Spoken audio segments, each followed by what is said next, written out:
Buenas noches España, buenas tardes América, una noche más, una noche de Locos por Nuestra Historia, en donde estamos precisamente de celebración, de celebración precisamente una velada, pues con nuestro gran ponente de esta noche, Norberto Ruiz Lima, que nos va a dar precisamente unas pinceladas, una conferencia muy interesante, pues sobre las vivencias de nuestros soldados y también pues rescatar, digamos, del olvido injustamente del olvido, precisamente, pues esas acciones y esas vivencias de esos valientes, ¿no? Que siempre han dado su vida y han dado su entrega por nuestro país. Y bueno, la verdad, en un grupo que va creciendo, un proyecto que va creciendo, un proyecto joven. Empezamos en enero y ya hemos alcanzado pues casi los 12.000 miembros en nuestro grupo de Facebook Locos por Nuestra Historia y creciendo también en nuestro canal de YouTube Locos por Nuestra Historia.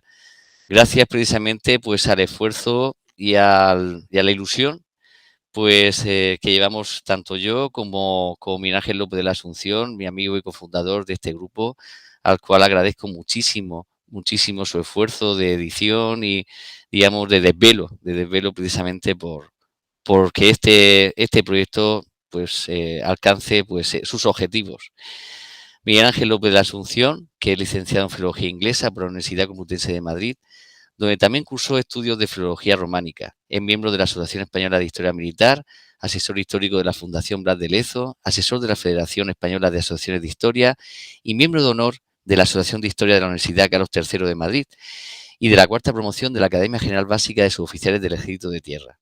Es coautor del libro Los Últimos de Filipinas, Mito y Realidad del Sitio de Valer, y de numerosos artículos en publicaciones como Historia Militar, Revista Ejército, Armas y Cuerpos, Memorial del Cuerpo de Intendencia, Guerra Colonial o periódicos como La Razón o El Ideal.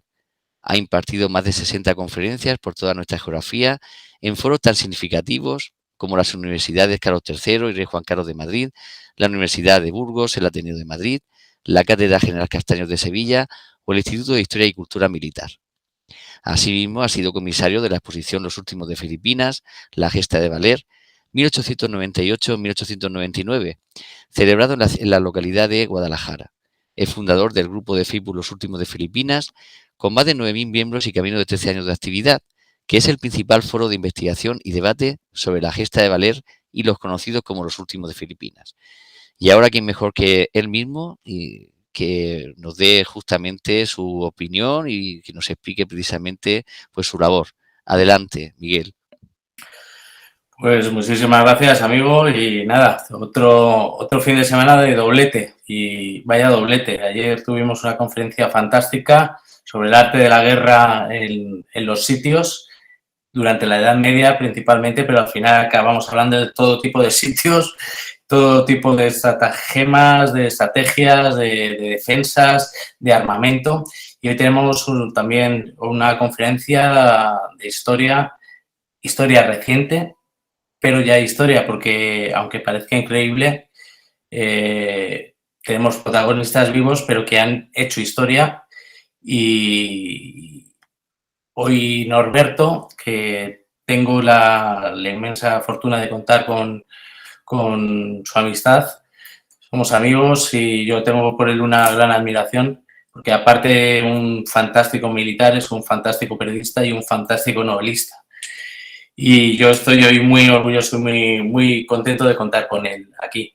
Nos va a hablar pues de esos soldados anónimos, muchos de ellos, vamos, nosotros como civiles no conocemos ni lo que hacen fuera de nuestras fronteras, ni sus nombres, ni prácticamente nada.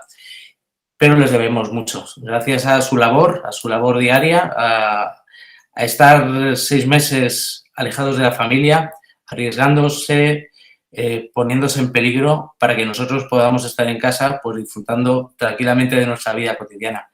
Y de bien nacidos es ser agradecidos. Yo lo he dicho muchas veces, tengo pues mucha admiración y mucho agradecimiento, no solo por nuestras Fuerzas Armadas, también por nuestra policía, nuestros bomberos, nuestros médicos, y como una parte más de nuestra sociedad, creo que tenemos el derecho, vamos a decirlo así, y la obligación de conocer su labor y de saber qué hacen por nosotros. Y como de justicia, el ejército tiene que ser justo en sus agradecimientos, pues no siempre, no lo es siempre, pero muchas veces sí que hace justicia con estos héroes anónimos y pues reciben esas condecoraciones. Y hoy nos hablará Norberto de algunos de esos casos. Por mi parte, nada más, agradecerles a todos ustedes que pasen pues otra hora, otras 2 horas de historia a nuestro lado. Y Norberto, ya sabes que con todo mi cariño, todo nuestro agradecimiento también. Muchas gracias. Muchísimas gracias, Miguel. La verdad es que esta noche vamos a disfrutar muchísimo, porque vamos a tener un tema que la verdad es que tenemos mucha afición, hemos hablado muchísimo de ello y por fin pues se va a producir esa conferencia pues con nuestro querido nuestro ponente, precisamente Norberto Ruiz Lima, que es teniente coronel del Ejército de Tierra y licenciado en Filología Española. Desde el año 2013 es director del periódico Tierra y jefe de publicaciones del Departamento de Comunicación del Ejército, donde escribe sobre historias de soldados españoles tanto en misión como en territorio nacional. Ha participado en misiones del Ejército Español en el exterior con Naciones Unidas, la OTAN y la Unión Europea. También ha escrito el libro de relatos Soldados de Mostar a la Ruta Lithium, la novela de ficción Las mareas no suelen equivocarse, en ediciones Russer, además de ser coautor del libro Misión Bosnia, la ruta de los españoles. También es autor del blog literario El escritor, sus fantasmas, los libros y la noche, donde se habla de libros y literatura. Norberto Ruiz Lima, rescatemos el recuerdo de aquellos españoles que con su valentía honran la memoria de nuestra nación y la llenan de orgullo por el deber cumplido. Abra el micro y deleítenos con su intervención. Buenas noches. Lo primero es agradeceros el que yo pueda estar en este foro, ¿no? En Locos por Nuestra Historia. Sabéis que os sigo mucho, los temas de interés que sacáis y bueno, lo que me alegra es que esté habiendo una ola de escritores como Miguel Ángel, hablo de su libro de los últimos de Filipinas, mitos, ese libro que bueno, yo lo leí y la verdad que de ahí saqué personajes para el periódico Tierra que creía que debían de conocer. Primero nuestros soldados, porque nosotros, uno de nuestros valores es la ejemplaridad, ¿no? Es decir, vivimos y aprendemos con el ejemplo. Muchas veces se viven situaciones que ya veremos de algunos de los soldados que han tenido la Cruz Roja, que el ejemplo sirve para mucho, incluso sirve para tomar una decisión. Es decir, nos vemos en el espejo de gente de Filipinas, de gente de Cuba, de gente durante la guerra, de África, que también he rescatado varios artículos, pero sobre todo el libro Soldados de Mostar a la Ruta Lithium, lo que tratan son de nuestras cruces rojas. Inicialmente, las cruces rojas, íbamos de misión, yo estuve en Bosnia en el año 94, que fue mi primera misión, a principios del 94 fui para allá y estuve hasta octubre del 94. Inicialmente no se daban cruces rojas, es decir, al teniente Jesús Aguilar, al teniente Arturo Muñoz Castellano, los dos eran buenos amigos míos y de mi promoción, que ahora contaré sus historias y alguna anécdota que fue lo que me hizo convertirlos en literatura modestamente. Yo siempre digo lo mismo, ¿no? Tenemos que hacer la historia literatura, ¿no? Porque es la única manera de que sobreviva. Y ahora hay yo creo que hay una buena generación de escritores e historiadores que la leyenda negra tiene una fuerza increíble porque se ha ido desarrollando durante los últimos siglos. No hemos conseguido ser dueños de la imprenta, creo yo. Ayer escuché a José Calvo Pollato y hablaba que la primera historia general de España, que se hace en 1524, bueno, pues la siguiente es la que hace Modesto Lafuente, que la hace en el siglo XIX. Es decir, no hemos llegado a llevar un ritmo en el que nosotros podamos manejar la historia contando la verdad, porque tú la puedes contar de distintos puntos de vista, pero cuentas la verdad, que es como nosotros hemos enfocado este libro. El libro Soldados, lo voy a enseñar para que se pueda ver, el libro Soldados, el trabajo que hemos hecho ha sido coger todas las hechos de armas, combates, cruces rojas, citaciones en la orden, no todas, porque hay muchas, la gente no se imagina lo que han pasado los soldados españoles en misión. Ahora contaré algunas historias, pero yo me alegro de que volvamos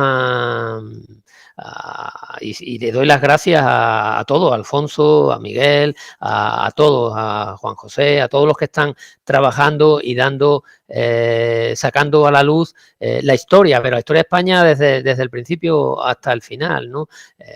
Desde luego hemos tenido una visión muy del norte, incluso los mismos hispanistas del pasado siglo XX, nos hemos tragado las versiones de los hispanistas británicos, ¿no? Que tienen todos mis respetos, pero bueno, cuando un britanista español se va allí, eso me lo contaba uno de los hispanistas con los que he podido hablar, siempre decían, bueno, los españoles a los hispanistas británicos les tienen mucho respeto, pero es que un britanista, por decirlo, llamarlo de alguna manera, español, en Inglaterra no le hace nadie ni puñetero caso, ¿no?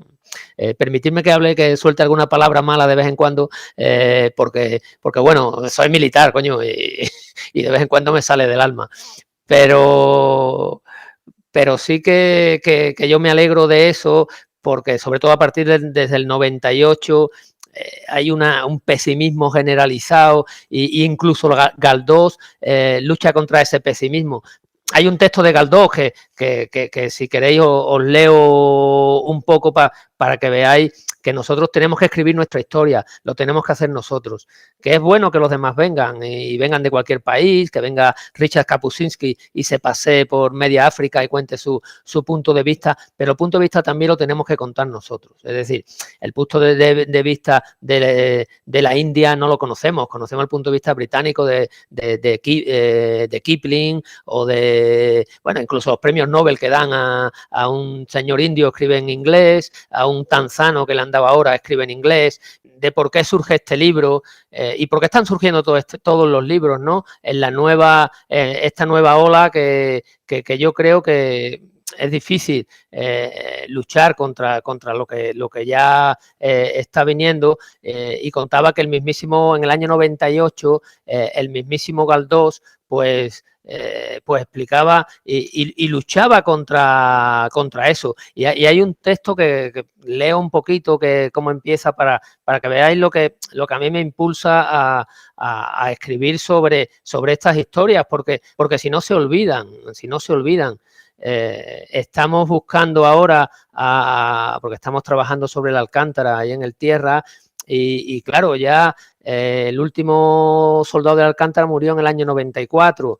Su hija tiene 80 y muchos años, que le ha podido contar historias, y eso es lo que tenemos que continuar, ¿no? Que no tenemos la voz de Martín Cerezo, ¿no, Miguel Ángel? Que no tenemos muchas cosas que debíamos de tener, ¿no?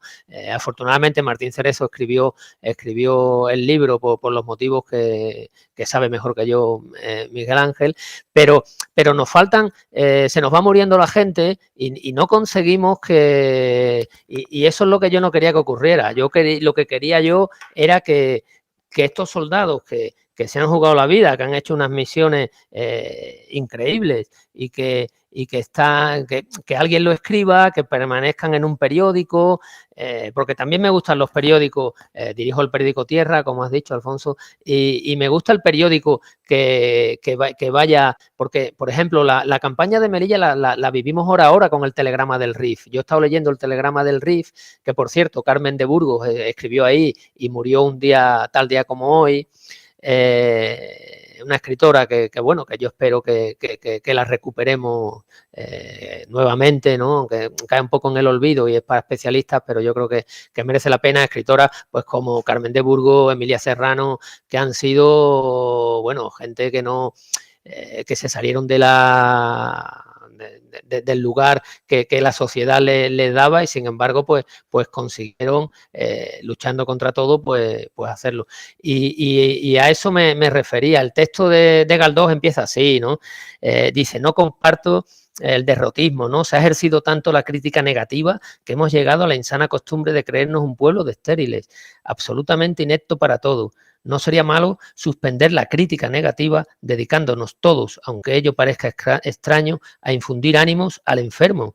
Convendría, pues, que los censores displicentes se callaran por algún tiempo, dejando que alcen la voz los que alimentan todo esfuerzo útil, toda iniciativa fecunda. Y eso yo creo que es el camino que debemos de tomar. Por supuesto que hacemos cosas mal, por supuesto que en algunos momentos se han tomado decisiones que no eran las correctas, no malamente, pero desde luego lo que sí que tenemos que hacer es que las decisiones que se tomaron correctas y que la gente se empeñó en sacar adelante una misión con su esfuerzo y con su vida, muchos con su vida, pues que los tengamos ahí, ¿no? El otro día paseando al hilo de por qué surge esto y José Manuel Esteban, el ilustrador, que la verdad que ha hecho un gran trabajo conmigo ahí, se lo comentaba, ¿no? Estoy viendo, voy a la Feria del Libro y veo libros, y uno de los libros que veo es de Lawrence de Arabia, ¿no? De este año, una edición de este año en castellano, ¿no? Entonces busco de nuestro gran arabista, que es el coronel Gabriel de Morales, que es una historia que sí que debíamos de volver a escribirla. Yo estoy con él también para que salga en el periódico, porque creo que Gabriel de Morales era un gran arabista, hablaba hasta 5 lenguas dialectales árabes, conocía muchísimo toda la zona del Rif y bueno, murió en combate durante la campaña de África y el desastre de Anual, murió allí. Y es el único cuerpo que Abdelkrim entrega con honores al ejército español. Eso quiere decir mucho de él. Eso quiere decir que lo conocía. Y es más, él le aconseja a Silvestre que no tome a Barran, ¿no? A Barran es para él, dice: no tomes a Barran porque esto sí que es una línea roja.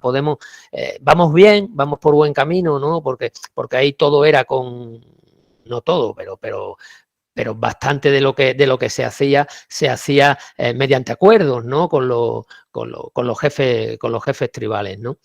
Entonces, esa es mi idea, ¿no? Y yo creo que lo estamos haciendo. Yo sé que Miguel Ángel está luchando mucho porque de los últimos de Filipinas, hablo del último de Filipinas porque es el tema que yo he tratado más con él. Pues bueno, también aparecen zonas oscuras que se intenta aprovechar con Martín Cerezo, con tal, pero yo creo que las zonas oscuras están bien y hay que decirlas porque también dan a los personajes literatura, pero sobre todo las zonas claras, que hacemos volviendo a la entrevista del otro día, a la conferencia del otro día, que estaba Juan Eslava Galán, pues decía Juan, bueno, es que en Toledo he estado allí, he visto el parque temático que se ha montado histórico en Toledo, y dice, bueno, afortunadamente lo han montado franceses, porque si lo llegan a montar los españoles, pues nos hartamos de Inquisición y todo temas negativos, ¿no? De cómo se ven las cosas ahora, y ahora lo estamos viendo, ¿no? Con el tema de la conquista, ¿no? con otra frase que dijo uno de ellos, que ya no recuerdo si era Pérez Henares, Antonio Pérez Henares, porque eran tres tíos grandes, que dijo, bueno, a ver, no nos equivoquemos, la conquista por número de hombres y por apoyo, la conquista la hicieron los indígenas y la independencia la hicieron los españoles, criollos. O sea, no nos equivoquemos en eso, ¿no? Y bueno, se armó una buena, se armó una buena allí con un señor que vino a dar su conferencia, ¿no? Quiso hablar de su libro y hubo que, bueno, se echó todo el mundo encima. Pero eso es el principal motivo, ¿sabes? De que este libro esté ahí, de que, hombre, son jóvenes todavía los que han participado ahí, estamos hablando del 2003, sobre todo las acciones de Nayaf, de Divanilla, de Afganistán en el 2009 también hay. Pero bueno, el tiempo va pasando rápido y los que eran tenientes ya son comandantes, ¿sabes? Y cuando nos demos cuenta han pasado a reserva y cuando nos demos cuenta nadie ha escrito sobre ello. Y esa era mi idea, ¿no? Y por eso aproveché la oportunidad que me dieron cuando me dijeron, oye, ¿quieres llevar el periódico Tierra? Dije, claro que sí, claro, joder, yo encantado, ¿no? Yo estudié filología cuando salí de la Academia Militar de Zaragoza, después de haberme hartado de estudiar ciencias, y siempre tenía el gusanillo de las letras y lo hice, y a partir de ahí, pues bueno, tuve la suerte de que me llamaran para publicaciones y para el periódico. De ahí salió también el libro Misión Bosnia, la ruta de los españoles, ¿no? Y bueno, son historias de ahora y lo que hemos tratado es de contar la verdad, ¿no? Contar la verdad, ¿cómo? Pues con lo que me han ido contando los protagonistas. He hablado con más de uno, lógicamente, del mismo sitio. Había veces que las historias, pues bueno, no es quién las cuente o cómo las cuente, sino es dónde esté y a veces pues parecían que eran dos guerras diferentes, ¿no? Uno estaba en una calle, otro estaba en otro y la situación era completamente diferente, ¿no? Y eso también es importante que los historiadores y los escritores pues lo vean, ¿no? Pero yo creo que primero aparece la labor del historiador, del que coge los datos, del que va a las bibliotecas, del que visita los archivos, y luego tiene que venir la figura del escritor que hace ficción. Es decir, yo cojo Los desnudos y los muertos de Norman Mailer y me embarco en la Segunda Guerra Mundial, ¿no? Cojo Sin destino de Imre Kertész y me pasa lo mismo en el este, ¿no? Entonces, eso también hace falta. Y luego, por supuesto, el cine, claro, porque el cine, la televisión, las series, es lo que va dando forma al imaginario colectivo, ¿no? Que es el que tenemos, ¿no? Hoy escuchaba a un director de cine que decía que tenemos el cine que nos merecemos, ¿no? Pues posiblemente tengamos el cine que nos merecemos, porque bueno, hemos visto las películas, se intentan, nosotros desde el Departamento de Comunicación apoyamos a todas las películas que son posibles, pero bueno, no terminamos de arrancar con esa labor. Pero, en fin, yo he hablado con un productor que conozco y me dice que las historias que salen aquí, desde luego que se podía hacer una serie con las historias y me dijo que no lo descartaba, pero bueno, aquí como todo ya entra otro tipo de intereses. Entonces lo que nosotros hemos tratado es de contar la verdad. Me lo han contado ellos, les dije que me lo pusieran por escrito también, no solo una charla entre los dos, me lo escribieron y bueno, tenemos grandes historias de hombres, de mujeres, que ahora pues pasaremos a ver, que es yo creo que es lo más importante, ¿no? Primero porque tenemos que reconocer los hechos, ¿no? Y como habéis comentado antes, que quede en la memoria, porque la memoria, y sobre todo para los militares, la memoria es fundamental. Es decir, cuando se ponen los nombres en un muro, hemos visto que los norteamericanos tienen todos los nombres de los caídos en la Segunda Guerra Mundial, allí en el memorial de Washington.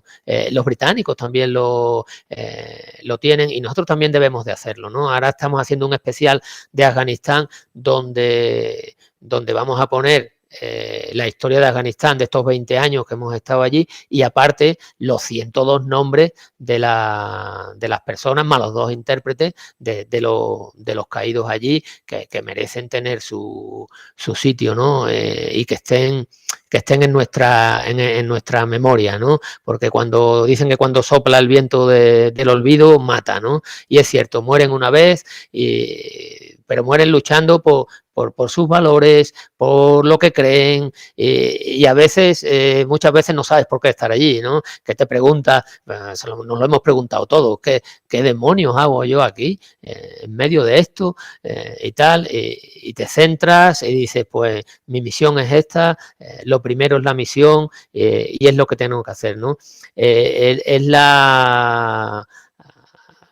para mí importante, ¿no? Que se cuente la verdad, que se cuente la historia y luego la forma. La forma, yo quería darle forma literaria dentro de mis posibilidades, ¿no? De mis virtudes y de mis defectos, y yo creo que esa es la forma que también hay que darle. Hay que ir por todos los caminos. No se puede.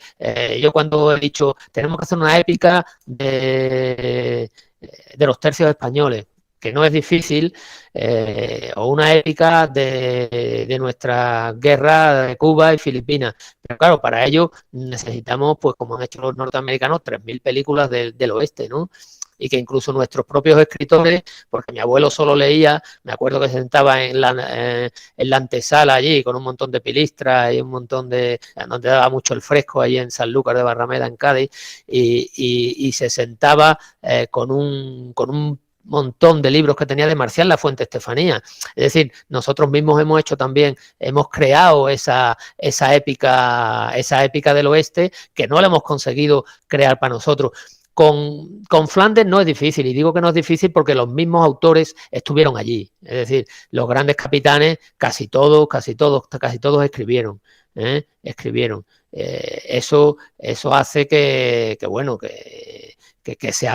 sea mucho más fácil, ¿no? Ahora estamos con la guerra de África, y el problema que es la guerra de África es que no hay escritores que la vivan desde dentro, que la vivan en el combate, que la vivan como por ejemplo la Primera Guerra Mundial o la Segunda. Es que la Primera Guerra Mundial van los ingleses y va todo Oxford y todo Cambridge, y todo el mundo escribe, porque hay un montón de tíos que han estudiado historia, que han estudiado literatura, que han estudiado poesía, con mayor o menor fortuna, y todo el mundo escribe, con lo cual tenemos una literatura de la Primera Guerra Mundial y la Segunda enorme. La Guerra Civil pasa lo mismo. La Guerra Civil, todo el mundo escribe, la mayoría de ellos pues no tienen una gran calidad, pero todo el mundo escribe porque todo el mundo está inmerso en ella, ¿no?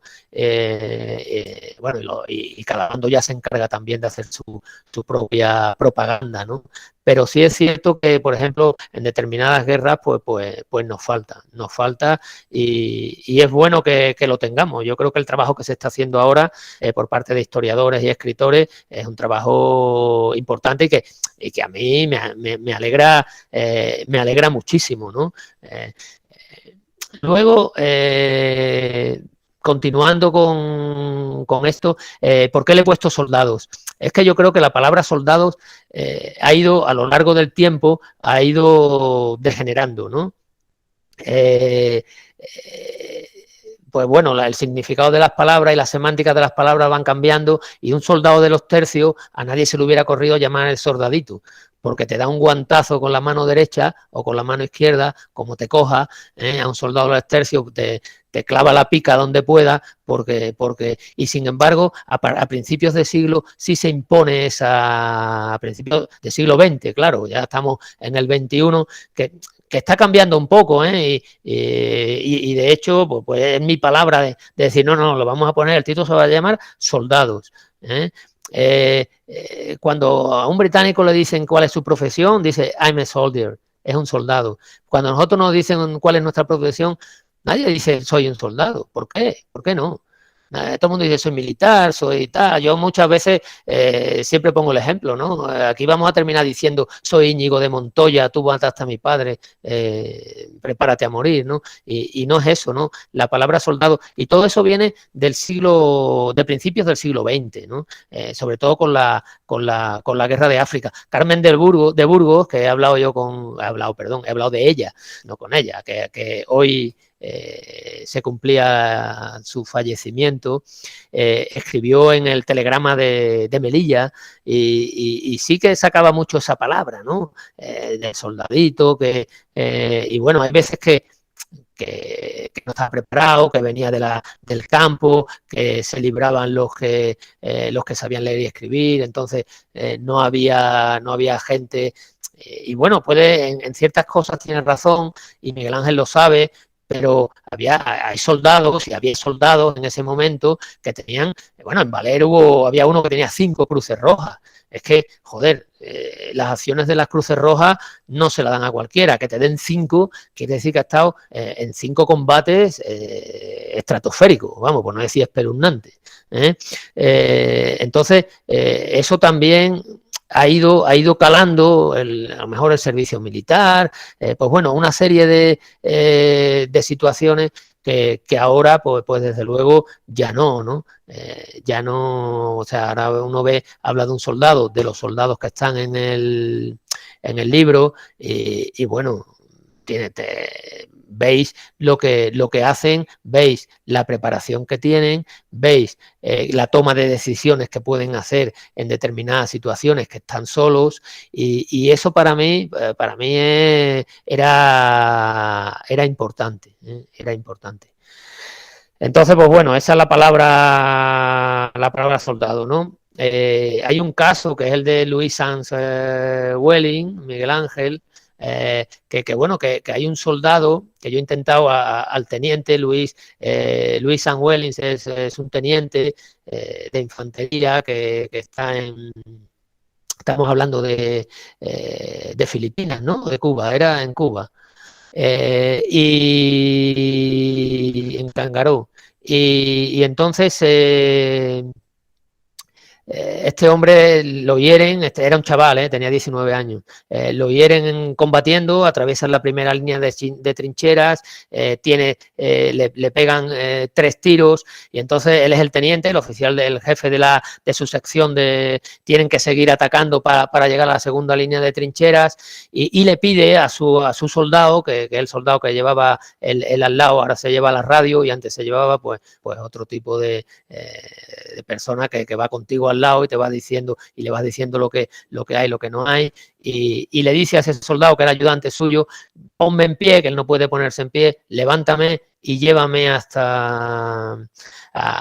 a atacar, vamos a seguir atacando, porque la gente vea a su teniente, vea a su oficial al mando, vea que se levanta, entonces todo el mundo se levanta. Efectivamente, eso es lo que ocurre, porque nos movemos con el liderazgo y con el ejemplo, ¿no? Entonces lo levanta ese soldado, y los dos no llegan a la segunda línea de trinchera, porque claro, el movimiento que llevan es lento, pero sí que lo que consiguen que su sección tomen la loma esa, ¿no?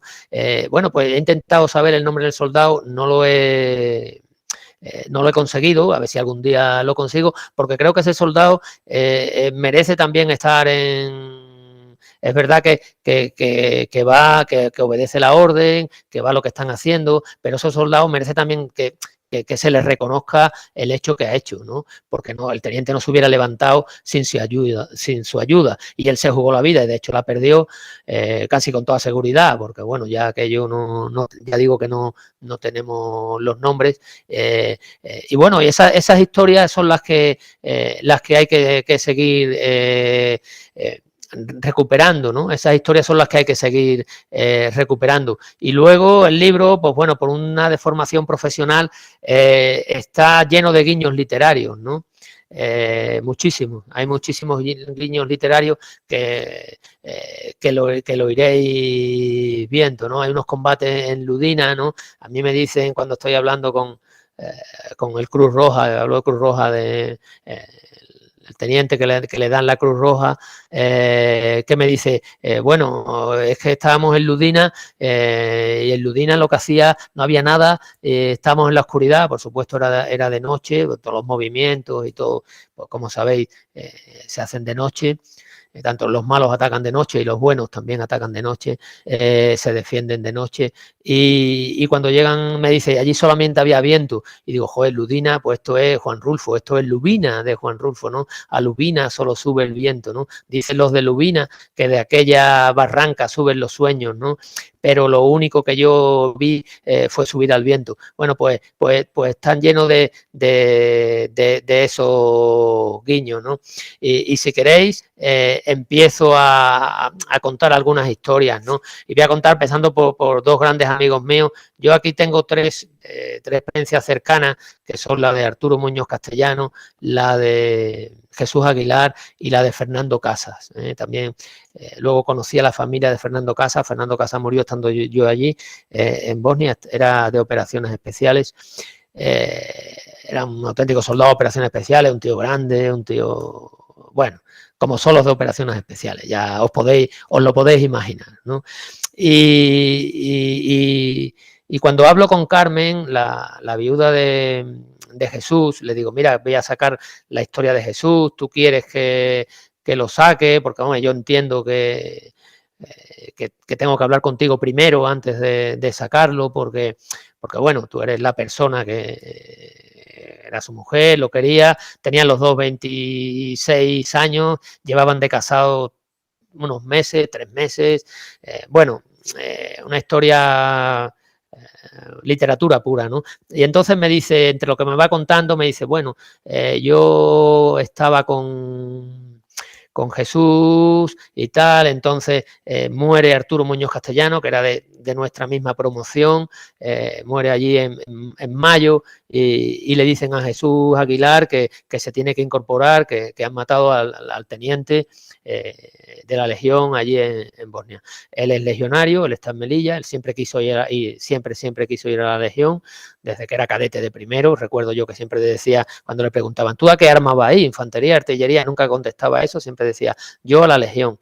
Bueno, estuvo en la Legión, sirvió en la Legión y lo mandan para allá y me cuenta que cuando dice, bueno, yo era muy temprano, se tenía que ir a las 3 de la mañana, nos despedimos, tal y cual, yo me voy a dormir, él sale, tal y cual, y me pone y con el vaho en el cristal de la ventana, escribe te quiero, ¿no?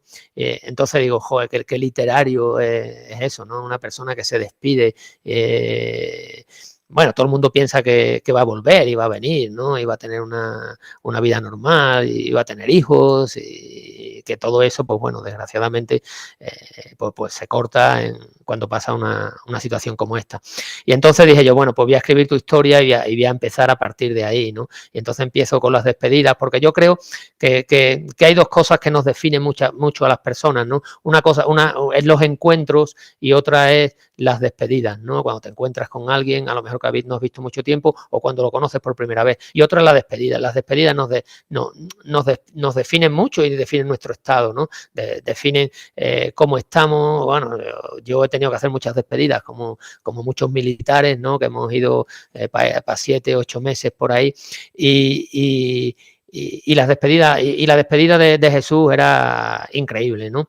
Y entonces en estas historias van creciendo datos y van creciendo hechos y van creciendo cosas que tú lo ves y tú dices, bueno, y Jesús Aguilar sigue, llega, se incorpora allí, llega a Drachevo, empieza con su sección a hacer los convoyes de escolta a Naciones Unidas o a todo lo que había o de interposición, y en una de las misiones le mandan llevar plasma sanguíneo al hospital musulmán.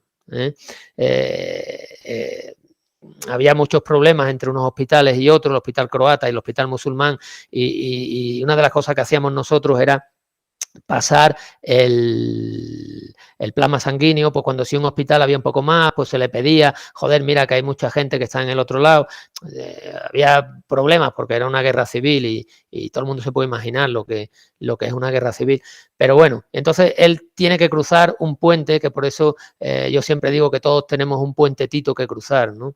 Y ese relato se llama Cruzando el puente Tito, porque él entra por la calle Ares Santice, sube hacia arriba y un tirador de precisión, que llamamos nosotros, pero no un tirador de precisión, eso era un francotirador, era un criminal, porque él iba como casco azul, y desde luego no tenían que haber disparado sobre ellos. En esa calle cayeron 200 granadas de mortero en ese día, se contaron hasta 200 granadas.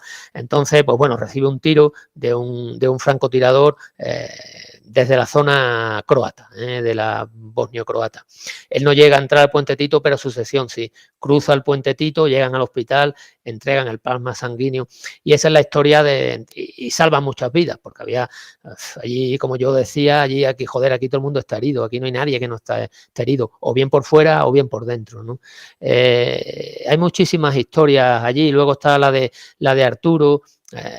Arturo Muñoz Castellano, pues me pasa igual, hablo con la viuda y le digo a Titi, mira, voy a hacer la historia de Arturo, a ti te importa, quieres que yo hable de él y tal. Oh, yo, claro que sí, su memoria para mí es muy importante, y digo, bueno, cuéntame si quieres cosas de lo que él te contaba desde allí, llamándome, y me cuenta una cosa que es increíble, ¿no? Una carta, ¿no? Cuando vuelan cartas, entonces ahora ya no se escriben cartas, ahora te vas por allí, como te puedes ver cuando hay wifi y esas cosas, te puedes ver con los demás, pues sí, ¿no?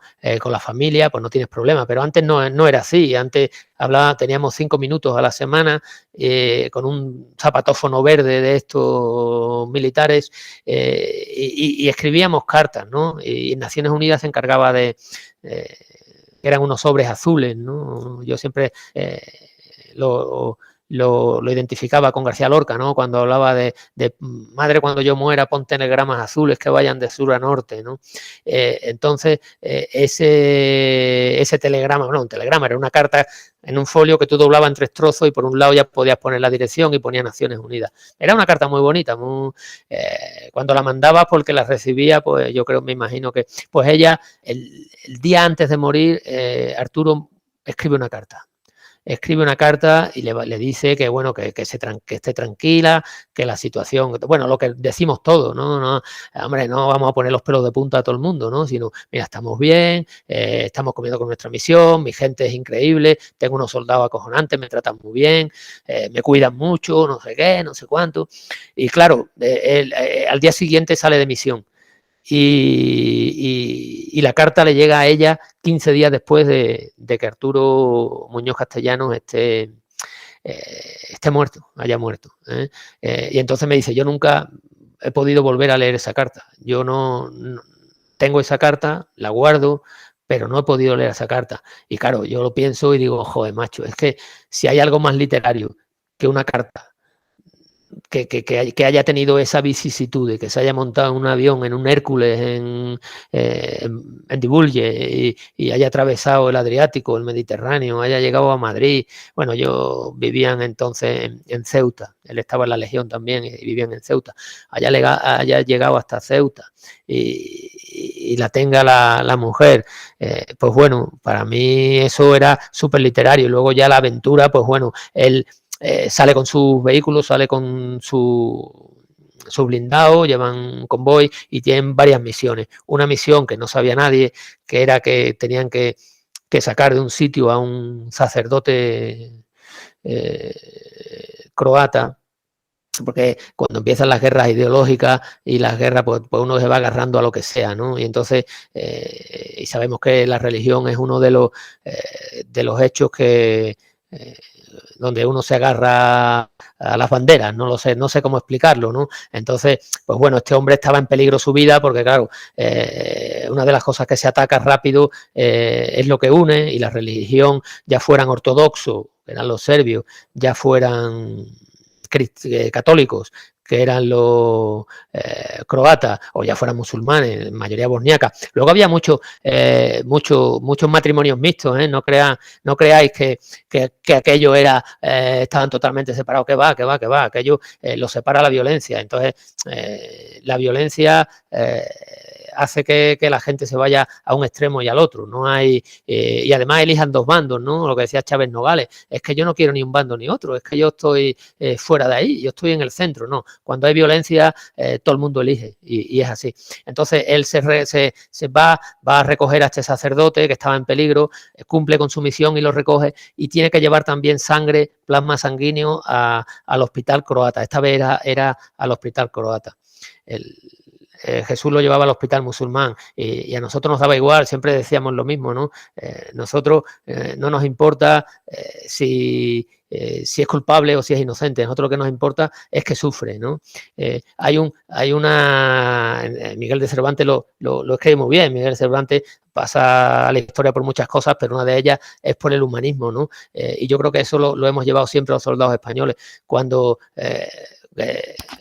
Don Quijote salva a los galeotes, le dice el cura, vamos a ver, Alonso Quijano, pero ¿cómo salva a unos galeotes? Unos tíos que son culpables, que han asesinado, que han robado, que los han condenado a galera, que es casi la peor condena que puede un tío tener. Y Don Quijote le contesta de una manera muy simple, ¿no?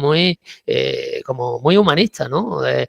Ahí el humanismo puro de Cervantes, ¿no? Dice, a ver, majadero, un caballero andante no mira si es culpable o inocente. Un caballero andante mira si sufre, ¿no? Y así estábamos nosotros allí. Nosotros mirábamos si sufrían y nos daba igual. Yo trabajé mucho con Boris Escoro, que era serbio, ya era mayor, o sea, en el año hace ya 30 años de esto. Y bueno, lo contraté precisamente por eso, ¿no? Porque era serbio y no teníamos ninguno. Teníamos croatas y teníamos musulmanes, porque la Federación Croata Musulmana pues se unificó. Pero no teníamos ningún serbio y a Boro le contraté por eso, ¿no? Y luego él te cuenta la historia desde su punto de vista y joder, pues bueno, no... tienes que entender también parte de su punto de vista, ¿no? Lo que sí es cierto, lo que no se puede hacer es las barbaridades que hicieron y pretender que no ocurra nada, claro. Eso está claro, ahí hay que ir a por ello, y desde luego se estuvo persiguiendo a los criminales de guerra hasta el final y bueno, eso no prescribe y debemos seguir persiguiéndolo. Pero a lo que iba, Arturo Muñoz sigue, entra al hospital musulmán, entrega el plasma sanguíneo, todo esto con granadas, os podéis imaginar la situación. No es que vaya de paseo de Toledo a Madrid, es que era otro tipo de... Y entonces cuando vuelve, a la vuelta, ve que hay unos civiles que están recibiendo fuego y que están escondidos detrás de unos escombros y de unos cubos y unas cosas, están escondidos los tíos, hombres y mujeres, y no se pueden mover. Y entonces decide ir a por ellos. Como todo está lleno de ruinas y tal, no puede ir con los vehículos, toma la decisión también de salir a pie y va a salvarlos, y en una de estas una granada de mortero cae sobre ellos y lo dejan muy mal herido, lo dejan muy mal herido y bueno, llega a España con vida, pero bueno, todo el mundo sabía que las heridas eran de muerte, ¿no? Llega el Gómez Ulla y por eso este relato se llama Un corazón valiente, porque llega el Gómez Ulla y su familia decide que va a donar todos los órganos. Llega con vida el Gómez Ulla, dona todos los órganos y llama Un corazón valiente porque digo, joder, ¿quién será el hombre o la mujer que lleva el corazón de Arturo, ¿no? Que joder, al final me voy a emocionar, coño, que ver a esa persona, ¿no? Que lleva un corazón como ese, pues. Y bueno, voy a seguir, si queréis, ¿no? Hay muchos casos de También Idoia, por contar el caso de una mujer, también sale aquí Idoia Rodríguez Buján, conocía a sus padres, porque le dedicamos un calendario a Idoia, primero porque lo merecía, y segundo porque la familia también lo merecía ella y lo merecía la familia, era hija única, sus padres, bueno, los conocí aquí cuando les dedicamos, porque ellos son gallegos, ella estaba en la Brigada Aerotransportable de Pontevedra, y Idoia le pasa igual, es que no hay una historia, yo me imagino que todos tenemos una historia, ¿no? Yo si salgo lo que he hecho este día, pues a lo mejor me sale algo literario, ¿no? No tanto como esto, pero Idoia también la tiene, porque me pongo en contacto en el vehículo, iban 4 personas, una teniente, Lola Muñoz, un cabo, un alférez ATS, un cabo sanitario y la conductora, que era Idoia, conducía el vehículo. Entonces hablo con Lola y le digo, a ver, Lola, cuéntame un poco, porque ya sabes que estamos haciendo esta serie y es importante pues, para ellos, para la familia, y me dice... entre las cosas que me dice, no, Idoia era una conductora excelente, no veía cómo íbamos por Afganistán, cuando había que correr, corríamos, cuando había que ir lento, íbamos lento, tenía siempre el blindado que era tal, lo llamaba el Torito, y te va contando cosas y te dice, además, Idoia no tenía que estar ahí. Y digo, joder, ya es literatura, ¿no? Y digo, ¿cómo que Idoia no tenía que estar ahí? Dice, no, Idoia ese día tenía que coger el vuelo a España. Que tenía que coger el vuelo a España, dice sí, porque ella cumplía y tenía que coger el vuelo ese día. Lo que pasa es que solicita a sus mandos poder quedarse hasta el final, porque también su novio estaba allí y no quería dejarlo solo. Entonces dice, no, yo quiero quedarme aquí, quiero volar con él. Eso se lo conceden, vuela otro en su lugar y bueno, le cogió ese día. Y luego, pues bueno, Lola, de las que María Dolores, la teniente, cuando surge el ataque y hay la explosión, el alférez queda inconsciente, el cabo tiene, me parece que era la pierna y la cadera rota, y porque pues, podéis imaginar lo que es una explosión dentro de un blindado cuando te agarra bien, ¿no? Y la teniente...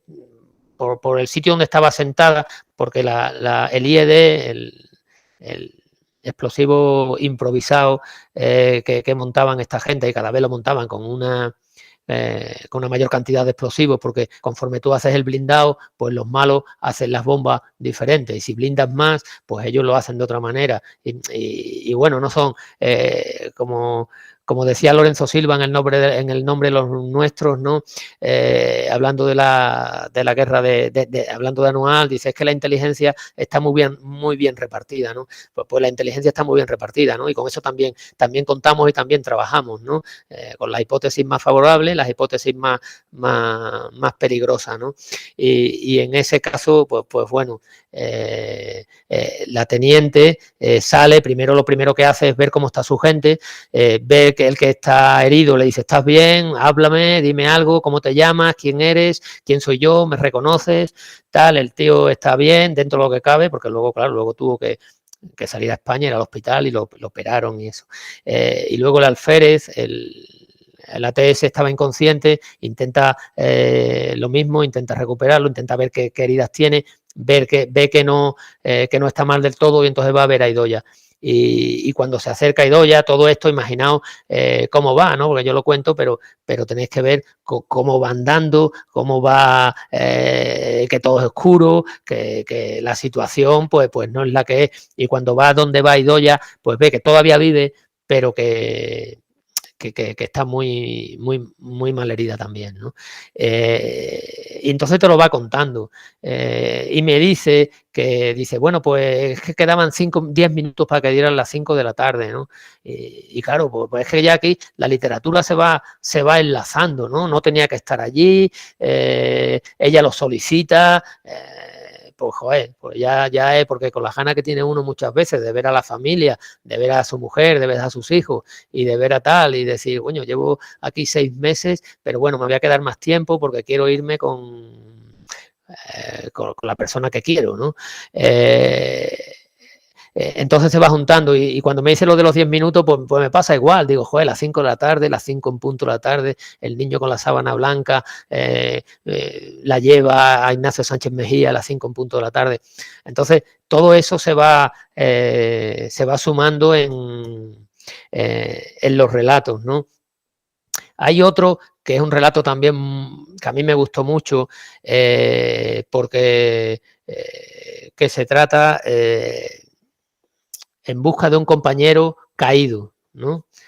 En busca de un compañero caído. Entonces yo cuando lo veo, esta es de una misión de operaciones especiales, yo cuando la veo tienen que ir a Guderiya Sheif, se llama, perdonad mi acento pastún, pero no es muy bueno.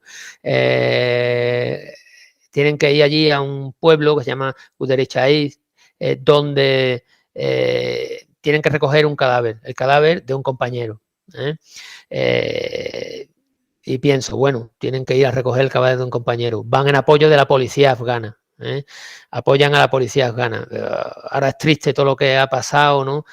Lo último que hemos vivido, pero bueno, van a apoyar a la policía afgana buscando un compañero caído, ¿no? Se meten en un fregado impresionante, salen de allí bien, y ahora todo el mundo se pregunta, bueno, ¿y quién era ese compañero caído? Bueno, pues ese compañero caído era un policía afgano. Se jugaron la vida por ir a recoger el cuerpo de un compañero caído afgano. Y además lo tenían que hacer rápido porque pronto iba a llegar el Ramadán y querían que les rezaran antes del Ramadán. Y entonces son tíos, son españoles que se van a un pueblo que ninguno de nosotros conoce, les dan una misión y lo entienden perfectamente. Ellos hubieran entendido que cualquier otro país nos hubieran apoyado a recoger el cuerpo de un compañero nuestro caído. Eso es y entonces tú lo vas viendo, vas siguiendo, y ahí sí que sigues los combates. Ahí vas siguiendo los combates, dónde se refugian, dónde no, cómo lo van haciendo. Ellos me lo cuentan, ¿no? Cordovite dice, bueno, es un indicativo, van con indicativos, lógicamente, ¿no? Como vamos nosotros. Y ahí van contando la historia hasta que recuperan ese compañero, ese amigo, y lo entregan a la familia para que le puedan hacer el duelo, ¿no? Entonces son historias que uno va sumando y que no se distinguen en mucho a las historias que vemos pues de Filipinas, de Cuba, de África. Ahora estoy escribiendo sobre África. Y son las 4 negaciones de Afrau, ¿no? Hay acciones preciosas, ¿no? Y entonces el cabo, un cabo de ametralladoras, jolín, no recuerdo el nombre ahora, Dios me perdone porque la memoria ya no... Y hablo de las 4 negaciones de Afrau porque cuando salen de Afrau, Afrau es uno de los blocados, de los destacamentos que había allí están Abarrán, están Anual, que es más conocido, Monterruy, que es más... y uno de ellos es Afrau. Y joder, hay un tío que alguien se tiene que quedar protegiendo la retaguardia. Pues al final le dan la laureada merecidamente, que cuando toca salir, salen y le dicen, oye, vente ya que hay poca gente. Y él dice, no, todavía quedan algunos por allí, yo sigo aquí con mi ametralladora, sigo protegiéndolo. Pasan los siguientes y le dicen, oye, que vente, que hay muy poca gente, que ya hay muy poca gente. Y dice el tío, el cabo de ametralladora, no, hasta que no se vaya el último, no salgo de allí. Lógicamente, cuando sale el último, ya los enemigos están muy cerca, pero consigue, de ahí se salvan 300. Es el sitio donde más gente se salva. Es decir, son acciones de una persona, que muchas veces lo vemos así, de una única persona que toma esa decisión. Y eso mismo lo podemos mandar, lo podemos traspasar a Irak, ¿no? Que es la historia del soldado Trejo, ¿no? El soldado Trejo está en una garita, estamos hablando de Diwanilla. En Diwanilla se dieron muchísimos ataques, muchísimos ataques, pero ataques de 1000 tíos, a la posición española. Y en Diwanilla el soldado Trejo está en una garita. Bueno, hacemos guardia, ¿no? Todos los que hemos hecho guardia alguna vez, pues sabemos que hemos estado en una garita. El cuerpo de guardia lo tenía a unos 200 metros. Detrás suya había unos helicópteros. Él inicialmente está solo, está con su radio, está en contacto con el cuerpo de guardia, ve movimiento, es de noche. Partir de la base, que no es lo mismo de noche que de día, que al amanecer, es de noche. Él ve movimientos en los sitios, avisa que hay movimiento y entonces empiezan a dispararle. Y el tío, pues bueno, tiene varias opciones. El cuerpo de guardia está a unos 200 metros. En esos primeros momentos puede tomar la decisión de irse al cuerpo de guardia y refugiarse, pero los helicópteros los tenía muy cerca. Los helicópteros españoles que habían llegado ese día y toma la decisión de aguantar la posición. Nosotros en las Reales Ordenanzas hay un artículo que dice que el centinela que esté a cargo de una posición, si no tiene orden en contra, a todo trance lo hará, ¿no? Y a todo trance lo hizo. ¿Qué es lo que hace? Aguanta la posición, se queda en la garita, pero el tío además con una, no digo tranquilidad, porque no hay tranquilidad, imaginaos la situación, ¿no? Ve un montón de sombras, dice que había más de 60 atacantes cuando se hace... No él lo dice él, sino cuando con las cámaras, con tal y cual, hay más de 60 atacantes y él coge los cargadores. Llevamos en el PECO, en el portaequipos de combate, estamos hablando del 2003 y era un equipo diferente al que se lleva ahora. Sabe la dificultad que tiene sacar los cargadores corriendo o nervioso o tal.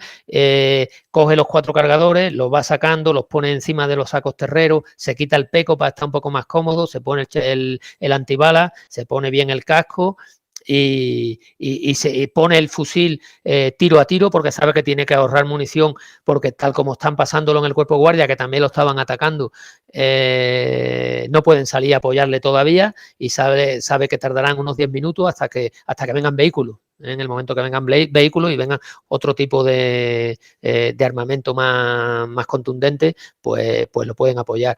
Y el tío aguanta ahí, aguanta y aguanta hasta que tiro a tiro, no pone en ráfaga el HK, se queda tiro a tiro y va aguantando. Al final consigue aguantar, consigue que no pasen. Yo creo que consigue salvar algún helicóptero, porque querían con mortero pegarle a los helicópteros, y al final efectivamente vienen 2 vehículos de reacción y le apoyan. Y él me cuenta la historia, ¿no? Y yo se lo digo, joder, es que tiene la manera de actuar ahí. Pues bueno, es que sacarte los cargadores mientras vas vigilando, ponerlo en el sitio, ver como si tienes tiro a tiro, quitar el seguro, ponerlo tiro a tiro, porque en ese momento, pues a lo mejor te da por pegar un rafagazo, ¿no? Dice, no, es que yo sabía que lo que tenía que hacer mi misión ahí era aguantar, porque me iban a apoyar, ¿no? Alguien tiene que venir a ayudarme, ¿no? Él estaba en contacto con el cuerpo de guardia. Y me cuenta, dice, no, yo hice lo que me enseñaron, yo hice lo que tenía que hacer, me enseñaron esto y eso hice, ¿no? Y eso te cuentan todos, ¿no? Cuando tú cuentas a esta gente y le dices, bueno, Quillo, pero vamos a ver, ¿tú por qué sales del vehículo, haces esto y haces lo otro? Y dice, bueno, es que es lo que me enseñaron y lo que cualquiera de nosotros hubiera hecho. Hombre, yo siempre digo lo mismo, hombre, cualquiera de nosotros lo hubiera hecho, pero no cualquiera de nosotros a lo mejor lo hace de la misma manera, ¿sabes?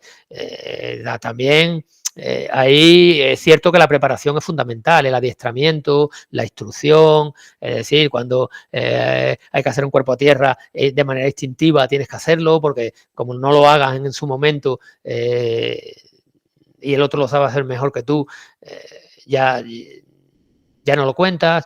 Entonces, pues bueno, vas aprendiendo, sabes que debes de llevar en determinados sitios tapones en los oídos porque te cuentan en la República Centroafricana que los franceses han tenido problemas en los oídos porque los malos, los baracas y los antibaracas han cogido granadas aturdidoras y usan las granadas aturdidoras en combate urbano y te dejan sordo. Entonces, eso, pues todo eso se va aprendiendo. Y esto lo van contando ellos, ¿no? Es decir, en el libro, lo voy a enseñar otra vez, en el libro voy poniendo lo que me van contando. Luego yo lo hacemos, le cuento a José Manuel Esteban de qué va, cómo es la historia, se le pasa un primer borrador, le paso a ellos un borrador para que también me digan, oye, pues yo no quiero que esto salga, oye, pues yo creo que esto no debe salir, oye, pues tal, porque claro, una cosa es hablando y otra cosa es lo que yo escribo cuando intento hacerlo un poco de literatura, ¿no? O el paso de Sapsac. El paso de Sapsac, aquello es allí, pues bueno, hay incluso una baja, un tiro en una pierna que le dan al sargento primero Serantes. Él toma la decisión porque, pues bueno, los planes duran lo que dura el primer movimiento del enemigo, ¿no? Tú tienes que cumplir una misión, tenían que ir al paso de Sapsac porque allí lo estaba tomando un señor de la guerra que era tayico y entonces, pues bueno, al que tenía una cabra, pues se la quitaba y lo mataba de hambre y al que tenía una niña, pues también se la quitaba, ¿no?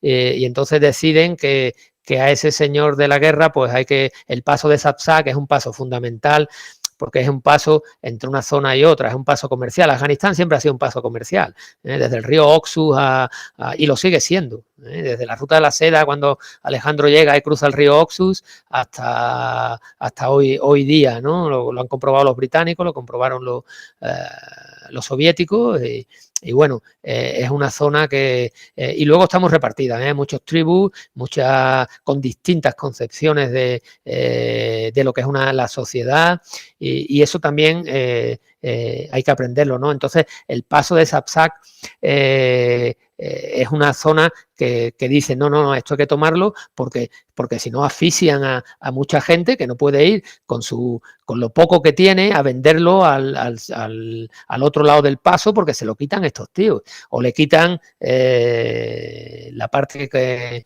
estimaran conveniente, ¿no? Entonces van para allá y claro, desde el primer ataque que es con 2 motos, sufren un primer ataque con 2 motos, ahí el capitán San Miguel empieza a escuchar disparos, su cabo primero se echa sobre él, que es la misma escena que tenemos con el teniente Luis Sanz. Su cabo primero se echa sobre él porque sabe que ha habido movimiento antes y cuando empiezan los disparos ya están los dos en el suelo. Entonces, esa historia pues empiezo a contarla, ¿no? Si no sabéis cómo es el paso de Sapsac, pues bueno, yo empiezo ese relato, si queréis os lo leo. Hay lugares llamados al combate. Hay lugares por donde la batalla nunca pasa de largo.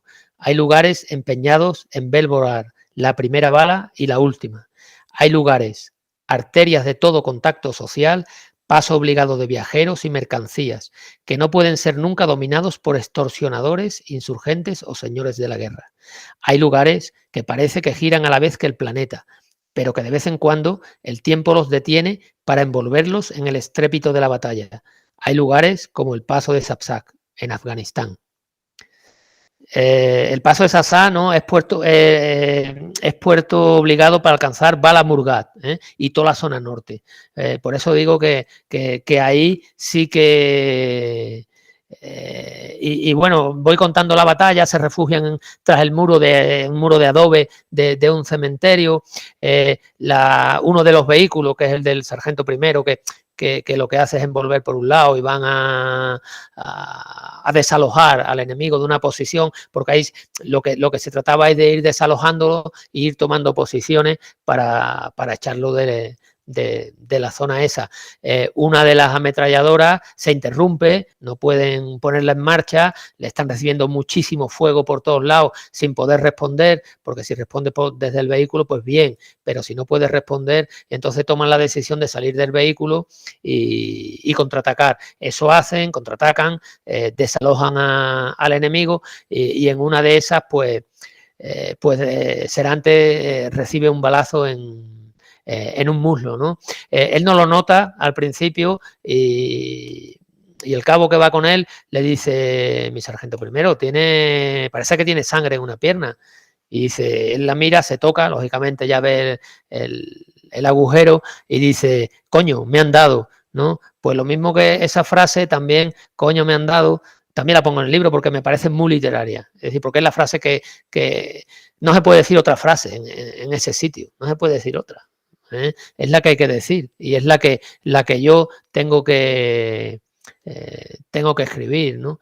Y por eso van todas las historias. Hombre, os contaría todas, pero bueno, yo a partir de ahora yo creo que ya es tiempo de hablar y de Alfonso, yo estoy a vuestra disposición, Miguel Ángel, todo vuestro para lo que queráis.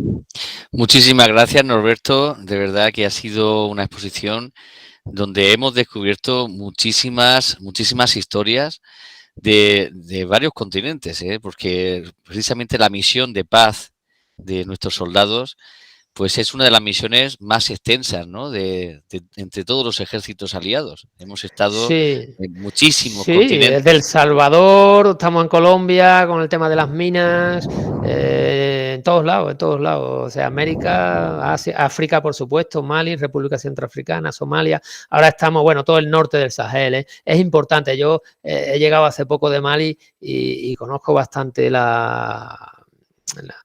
lo que ha sido aquello, porque he hablado mucho he ido de oficial de información pública y he hablado mucho con gente que se dedica al periodismo y que tienen medios de comunicación y hablas con todo y con la gente de la calle, claro. Desde el camarero que te pone un té maliense, que recomiendo cuando vayáis por allí a Bamako, esperemos que podamos ir y podamos subir Yo tuve la suerte, ¿no?, de subir a Sebaré, a Bergao y a ver Tombuctú, ¿no?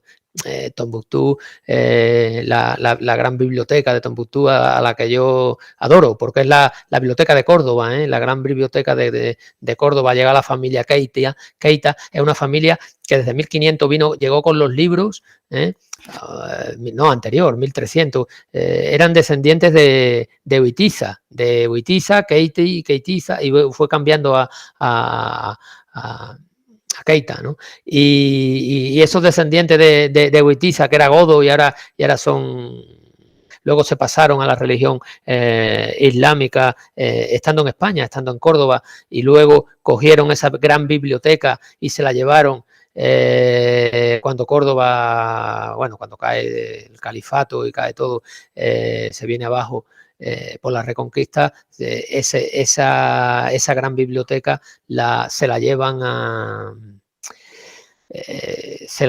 a Tombuctú. Entran por Senegal, van en barco, entran por Senegal y llegan a Tombuctú y hay que verla. En el 2012 sufren un ataque por parte de los tuareg. Ya sabéis que el norte es tuareg y sufren un ataque por parte de los tuareg y en Tombuctú, y salen y esa biblioteca ellos lo tienen en la sangre, ¿no? Cómo cuidar la biblioteca, ¿no? Tienen ya sus enlaces, sus tal, y llegan, la van repartiendo.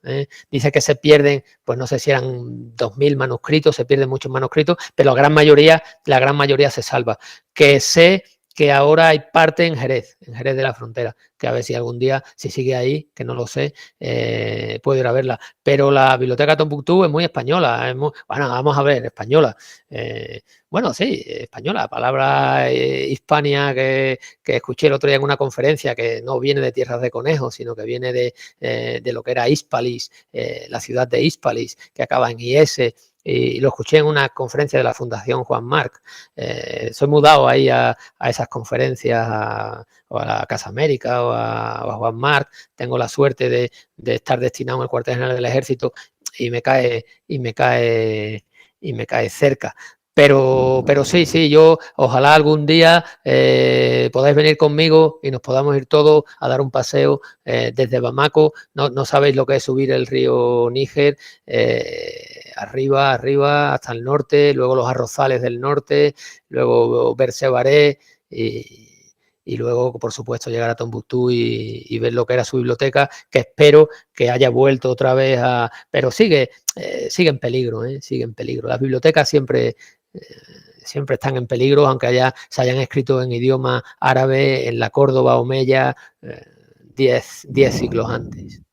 O en Sarajevo, precisamente esa gran pérdida de esa gran biblioteca, precisamente, sí, ese incendio que se produjo, justamente esa pérdida de la cultura, sí, esa vorágine.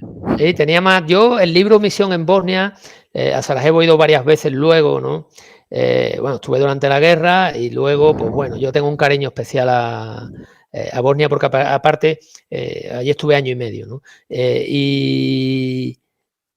Y estuve en la biblioteca y entregué un libro de Misión Bosnia, ¿no? Y hay varias cosas que fui allí, ya no era biblioteca, esto te estoy hablando ya ahora en el 2018. Llegué allí con mi libro de Misión Bosnia, iba yo súper contento para decirle, pues mira, un libro en español que esté en la mítica biblioteca de Sarajevo, que me parece que fue un 24 de agosto del 92, fue bombardeada con bombas incendiarias, además a propósito, y se incendió. Y estuve allí y hablé con la chica. Primero había una chica en el mostrador y le dije, mire, soy español, estuve aquí, hombre, español y tal y cual. Enseguida te dicen amigos, hablan, esta gente, estos tíos eslavos, enseguida aprendieron a hablar español. Allí hay mucha gente en Bosnia que a día de hoy habla español por los muchos años que hemos estado allí, hasta, pues bueno, pues 25 años seguro. Y cuando le dejé el libro, antes de entrar ya me dolió, ¿no? Y me dolió una cosa que si veis hay dos placas, si vais a la biblioteca de Sarajevo, esa foto la tengo yo puesta en mis redes sociales por ahí, hay dos placas y una en serbo-croata, bueno, en croata, porque ellos no le llaman serbo, y otro en inglés, ¿no? Yo leo la de inglés y pone una cosa que yo no puedo entender y no entenderé jamás, ¿no? Y pone, es que no me acuerdo la fecha exacta, pero el 24 de agosto de 1992, criminales serbios bombardearon y destruyeron tal, no sé qué, no sé cuánto del país. No se puede identificar a un criminal con una nación. Es decir, que la nación puede perder la cabeza. Le pasó a Alemania y le ha pasado a mucha gente. Y puede perder la cabeza. Pero lo que yo no puedo decir que todos los serbios son criminales. Ni todos los de Sanlúcar son asesinos. Ni todos porque haya uno que haya nacido en Sanlúcar. Ni asociar el término militar con tal, es que no, y mucho menos un pueblo, o sea, ni se puede al pueblo serbio. He conocido serbios que eran bellísimas personas que sufrieron muchísimo allí y que luego tuvieron que elegir, porque o te mataban en un lado o te mataban en el otro, no había vuelta de hoja y uno tiene familias, ¿no? Entonces a mí eso me dolió mucho y se lo dije a las chicas, ¿no? Digo, joder, es que no podéis poner... es como hablar ahora del Estado de Israel y que lo escuchan mucho por ahí, el Estado de Israel. Oye, habrá gente que haga unas cosas, haga otras, pero el pueblo israelí tiene perfecto derecho, primero a vivir, segundo a estar, y el pueblo palestino igual. Y no identifico al pueblo palestino con Hamás, o al pueblo libanés. También estuve en Líbano, en una misión de Líbano, guardo allí buenos amigos y es un auténtico mosaico y pasa lo mismo, ¿no? Lo que pasa es que, claro, con la identificación, cuando te identifican, te despersonifican y aparte te convierten en el otro lado del mal y meten a todos en el mal, ¿sabes? Y eso no me gustó y se lo di a la chica. Y luego, pues bueno, de la biblioteca, pues bueno, yo recuerdo una cosa increíble, ¿no? Aquí hay mucho filólogo, ¿no? Veo que hay mucho filólogo, profesor y tal. El que ordenó, el que mandaba las baterías y ordenó el incendio de la biblioteca de Sarajevo, era un profesor de literatura, experto en Shakespeare. Entonces eso en mi cabeza no entraba. Bueno, no voy a decir el nombre porque creo que era Milkučić o Miljakic, tenía un nombre, no recuerdo su nombre porque claro, como decía Borges, los irlandeses nunca pueden ser buenos escritores porque con los nombres que tienen nadie se acuerda de ellos, ¿no?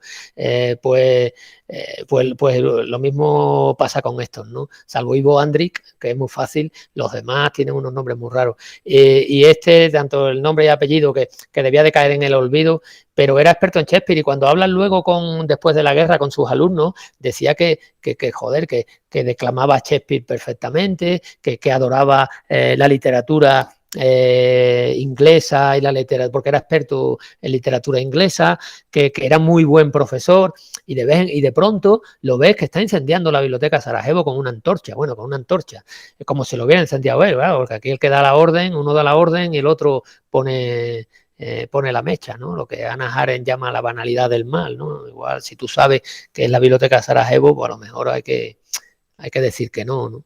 Pero bueno, lo que sí aprendí ahí es que primero nosotros salvamos musulmanes, como el teniente Monterde, que salvó croatas de musulmanes, tuvo una acción ahí preciosa, salvó croatas, teniente Monterde, también de mi promoción. Víctor Pujol salvó a una no la pudo salvar porque le pegaron un tiro en la cabeza, pero a la otra sí que la salvó, que trabajaba en una ONG también en Mostar, en la zona croata, y le pegaron, con botes de humo, consiguió acercarse allí y sacarla de allí. Y cuento esa historia en el próximo periódico Tierra. Y bueno, lo que decía, ¿no? Yo lo que aprendí allí, viendo la biblioteca, es que cuando le dieron el premio Nobel a Peter Handke, yo me alegré. Y eso que le metieron mucha caña porque decían que era proserbio y no, yo no lo veo de esa manera. Yo veo que sí, viajó por Serbia, conocía Serbia y tal, pero eso es una cosa y otra cosa es que tú no defiendas a inocentes serbios. Es que hay que decirle lo de Cervantes, ¿no? A ver, majadero, pero claro, no se lo puede decir uno por uno a todo el mundo porque al final te aburres, ¿no? Que no me importa que este tema, que a mí lo que me importa es si sufren, y había mucha gente que sufría de todos los bandos y que moría de todos los bandos porque el asedio de Mostar desde el Monte Hume era croata, fue croata contra había un carro de combate allá arriba que todos los militares españoles hacían una foto con él, que bombardeó y destrozó el barrio musulmán, que tenías que haberlo visto, ¿no? Y el Starimós fue el famoso bombardeo sobre Starimós, lo hicieron desde ahí, ¿no? Pero bueno, ahora se ha recuperado, está otra vez como estaba, paseas por Mostar y es muy turística, y lo que pasa que al final siempre se salen con la suya los malos, ¿no? Me explico. Hay mucha gente que se fue de su casa, que abandonó su tierra, que tuvo que huir, esa gente ya no va a volver, que perdió todo lo que tenía, la poca, iba a decir riqueza, no es la palabra riqueza, la poca vida o la mucha vida que tenía. Yo recuerdo que Boro, cuando lo contraté, que era serbio y tenía su casa en Mostar, en la zona croata, y yo le decía, pero bueno, que te ayude alguien a tal, vamos a ir a algún lado, no, ya es que mi casa la he perdido, ahora vive un croata allí. Y llegaba y decía, bueno, me decía mi capitán, yo entonces era capitán, mi capitán, bueno, esto es, nos hablábamos no así, ¿no? Él hablaba poquito inglés, porque hablaba poquito inglés, pero me decía, me voy a ver lo de la casa y tal y cual, pero cuando volvía traía un papel con 12 millones de sellos que no servían absolutamente para nada, lo aburrían, ¿sabes? Y eso lo ha perdido para siempre. Pero y luego la gente, ¿no? La gente que vivía en un barrio musulmán ahí tuvo que irse, la gente, los serbios que vivían en Sarajevo, tampoco hay en Sarajevo, la mayoría es musulmana, un 90% a día de hoy. Y cuando estuve la última vez, una ciudad maravillosa, yo la adoro y ya digo, adoro, bueno, todos los sitios donde he estado, pienso que son bonitos porque hay muy buena gente, macho, hay muy buena gente y parece mentira que surja una mecha por un tío, ¿no? O por un... de esa manera, ¿no? No entiendes por qué, porque Camboya es que fueron todos, es que eran los serbios, tal, aquí se surgió un nacionalismo extremo en todos los lados y entonces al final, pues pasó lo que pasó. Pero la biblioteca Sarajevo la incendió un experto en Shakespeare, el literato, amante de los libros, o sea, no te fíes de... Yo una vez, estoy escribiendo un relato, libros de relatos sobre... ficción, pero con personajes reales, ¿no? Y uno de ellos se llama Nunca te fíes de un pianista, ¿no? Porque, claro, yo tenía una intérprete que era Adriana. Adriana era argentina, había tenido que huir después de la guerra, porque, bueno, los croatas sabemos de parte de quién estaban en la Segunda Guerra Mundial, y entonces cuando ganan los aliados, mucha gente croata tiene que salir y casi todos se van a Argentina. Teníamos 3 intérpretes, creo, Adriana, Jorgelina, ya hace casi 30 años que no las veo.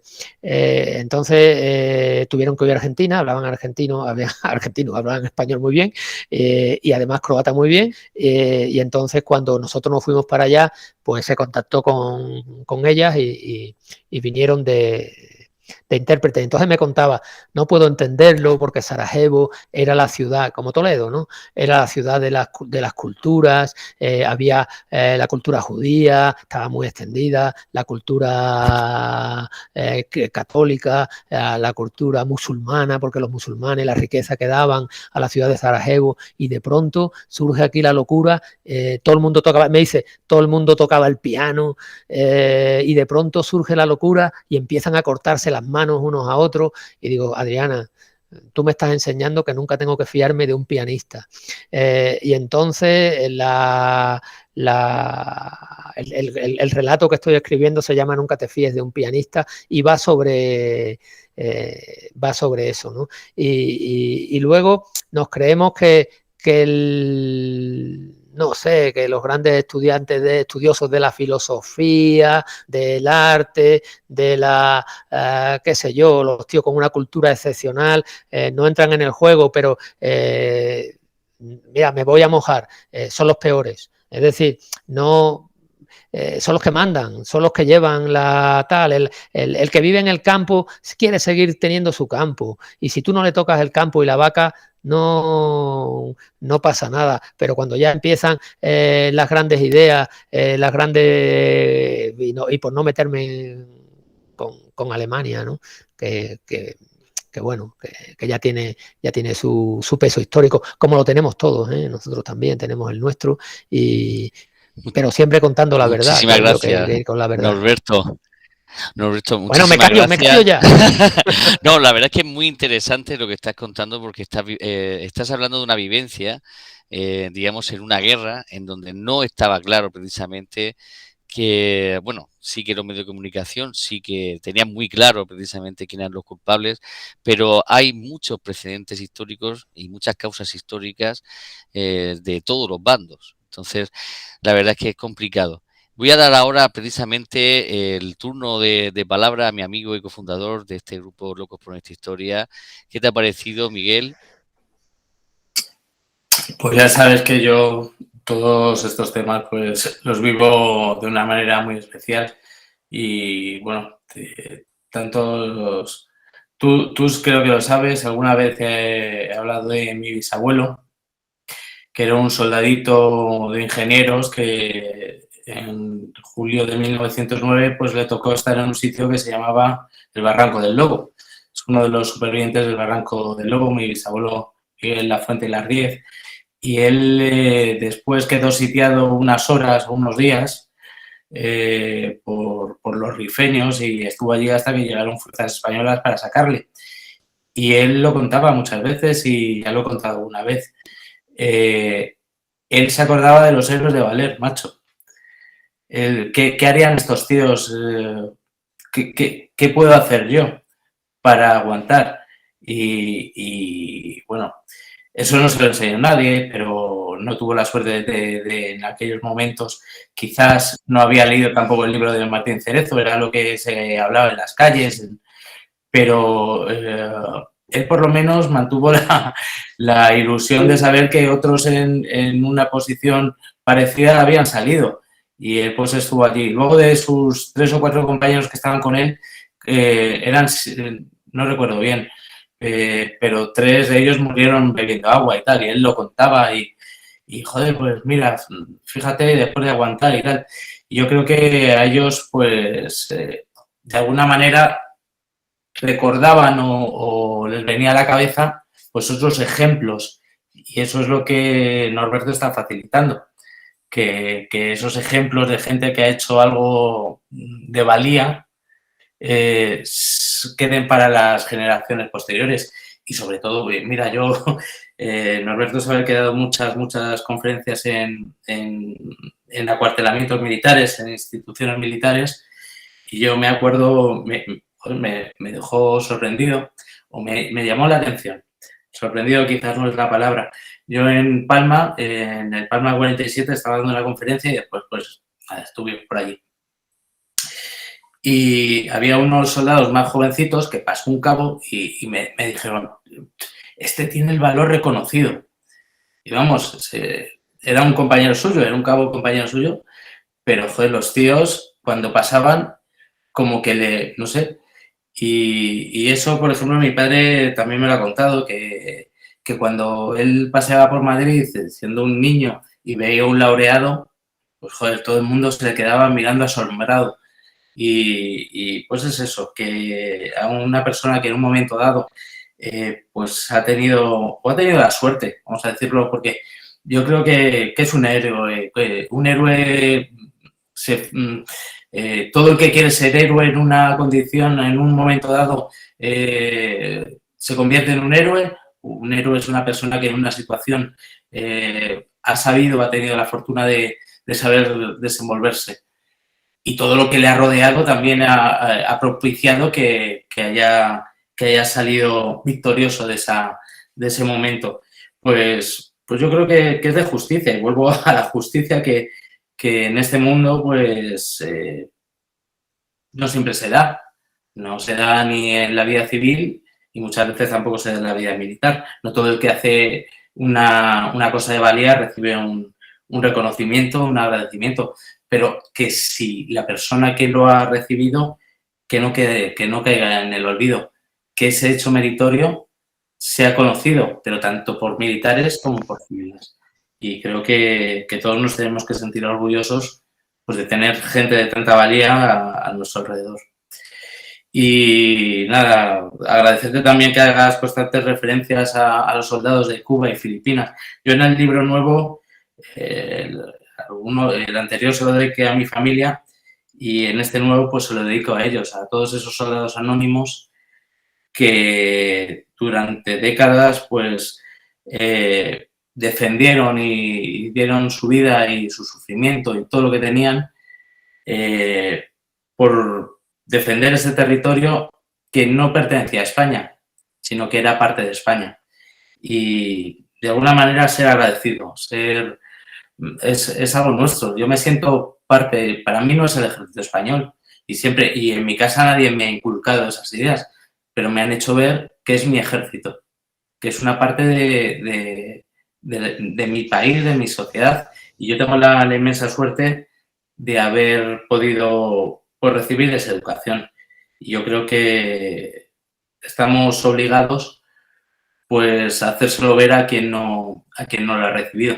Y por mi parte, nada más, agradecerte, pues joder, yo es que con Norberto, con café o sin café, estaría horas y horas y horas porque disfruto como un enano. Es un tío que le tengo mucho afecto, pero es que aparte es un pozo de sabiduría, tiene una experiencia brutal y espero que no sea la última charla o la última conferencia que nos impartas. Muchas gracias. Muchísimas gracias, Miguel. Muchísimas gracias, Norberto. Ahora vamos a pasar precisamente, vamos a ir hacia el sur de España, nos vamos a ir hacia Granada con Isabel. Tiene problemas técnicos y bueno, voy a trasladarte la pregunta en referencia, Norberto, precisamente a un pasaje que has relatado, que está incluido en tu libro, de ese rescate de unos soldados españoles que realizan a un policía afgano. Pues Isabel pues te pregunta que si todavía sigue esa moral, ¿no? O se ha perdido en general en los ejércitos ese respeto, ¿no? O ese sacrificio por salvar a un ser humano, Norberto. Lo primero es que nosotros tenemos una serie de valores, lo llevamos en una cartilla en la cartera, se reparte entre todo el mundo, el que quiera lo lleva, el que quiera y el que no lo lleva. Normalmente el que no lo lleva es porque se lo sabe de memoria. Y uno de los valores es el compañerismo. Y sin ese valor es difícil que un ejército, estamos hablando de situaciones complicadas, donde estás solo, y el compañerismo es fundamental. Y sabemos que, bueno, todos los ejércitos del mundo desde siempre sabe que no se abandona nadie en el combate, ¿no? Es uno de los credos desde la Legión hasta todas las demás grandes brigadas que tenemos nosotros. Y los otros ejércitos del mundo es igual, es igual. O sea, no todo está inventado. Vosotros que conocéis la historia y que estáis locos por nuestra historia, desde los griegos, los persas, todos hablan de ese compañerismo. Homero también lo relata, ¿no? Aunque Ulises llegue solo a Ítaca, pero intenta lo posible por tenerlo, por sacarlo. Nosotros igual, y cuando hablamos de compañeros, hablamos de gente que se la está jugando con nosotros, ¿no? Yo en Mali tenía 2 compañeros, iba a decir íntimos, pero sí, íntimos, porque dormíamos juntos, íbamos a todos lados juntos, tal, que es Víctor Sos, un brigada húngaro, un tío genial, un tío excepcional, me ayudó muchísimo, y luego el capitán Paulo Alfaya Ferreira, del ejército de Portugal, y bueno, íbamos juntos a todos lados, cuando había que ir, subir Níger para arriba, Níger para abajo, Culicoro, donde fuera, que teníamos que ver a un sitio, oye, espérate, voy fuera, ten cuidado, entra adentro, va para acá, ¿sabes? Oye, espérate, ¿por qué estamos parados? No te bajes del coche todavía. Y entre los 3, y mira, uno de Budapest, del lago Balatón, y el otro cerquita de Oporto, de Vilacastelo, y yo, que soy de Sanlúcar, y si hubiera querido haber algo, vamos, si hay que defender a esta gente, se les defiende a muerte, pero vamos, como si fuera mi hermano. Eso es así, y si pasa algo y tengo que llevarlo yo personalmente a Budapest, lo llevaría yo personalmente a Budapest, claro. Y ellos harían lo mismo conmigo. Es decir, ese compañerismo lo tendremos muy acendrado todo. Y es que si no, nosotros tenemos unos principios generales de la doctrina. El primero, por supuesto, la voluntad de vencer. Si tú no tienes ganas de vencer, si no tienes una férrea y firme voluntad de vencer y unas férreas y firmes convicciones en el combate, se ha visto ahora, ¿no? Lo que ha pasado en Afganistán. Tú puedes estar preparado en hacer cosas, pero si te falta la voluntad de vencer y la voluntad y tus convicciones no dicen no. Aquí nos atrincheramos y esto es una defensiva sin idea de retroceso, y de aquí no vamos para atrás nada más que muertos. Si no tienes esa idea, un ejército no gana. Entonces, pues bueno, el compañerismo es igual, ¿no? Esos son los valores que tenemos nosotros, y el día que los perdamos seremos otra cosa menos un ejército, claro. Muchísimas gracias a nuestra amiga de Granada, a todos nuestros amigos de una ciudad tan preciosa, tan bonita y tan querida como Granada. Y muchas gracias, Norberto, por esa respuesta tan completa. Y nos vamos a ir, Norberto, vamos a viajar, vamos a pasar el charco, nos vamos a ir Encantado. nos vamos a ir a Buenos Aires con un gran amigo nuestro, fiel a nuestras conferencias, Damián Petrillo. Adelante, Damián. ¿Qué tal, Alberto? Bueno, un placer escucharle. Hola. Y quería hacer Encantado, Damián. una pregunta un poquito. ¿Qué tal? Quería hacer una pregunta un poquito complicada. No sé si me la va a querer responder. Usted como militar, que ha tenido misiones en el exterior defendiendo diferentes causas, ¿cómo ve esta situación que tiene España? Que la quieren trocear, que la quieren dividir, que quieren dividir a los españoles. ¿Cómo lo ve usted todo esto? Se lo pregunto como argentino y como español que soy también. Bueno, yo como soldado no hablo de política lo primero, ¿no? Pero bueno, yo creo que nosotros a lo largo de la historia hemos pasado por muchos estados, y hasta ahora, pues bueno, hay veces que se perdió la cordura, pero yo creo que seguiremos para adelante, ¿no? Que España es lo suficientemente fuerte en el sentido de que seguiremos. ¿Puede cambiar la situación del Estado como tal? Pues bueno, yo espero que no y creo que no, ¿no? Nosotros tenemos una constitución que ha sido la más larga que hemos tenido nunca, porque en España no hay más que ver el siglo XIX, tuvimos una bonita constitución de 1812, que si esa llega a seguir para adelante, pues hubiera sido, yo creo que hubiera cambiado el siglo XIX, el siglo XX e incluso el siglo XXI en España. Pero bueno, luego la historia te va poniendo una serie de personajes. Aquí en España se peleó por el deseado, que luego no fue tan deseado, y esa constitución cambió. Pero yo creo que la nuestra hasta ahora nos ha dado mucha paz, mucha estabilidad. No te puedo responder a la pregunta porque no soy adivino, pero desde luego yo creo que España tiene mucho que ganar estando juntas y lo sabemos, ¿no? Y unida, ¿no? Yo creo que sí, pero bueno. Vale. La historia dirá, el futuro dirá, y yo espero que entre todos pues sigamos caminando, porque España tiene una cosa buena, que es aquí cabemos todos, ¿no? Y está demostrado, ¿no? Que cabemos todos. Damián, de verdad, un abrazo, cuídate Gracias. mucho. Y yo quería también hacer una pregunta, porque has hablado en tu libro de diferentes misiones.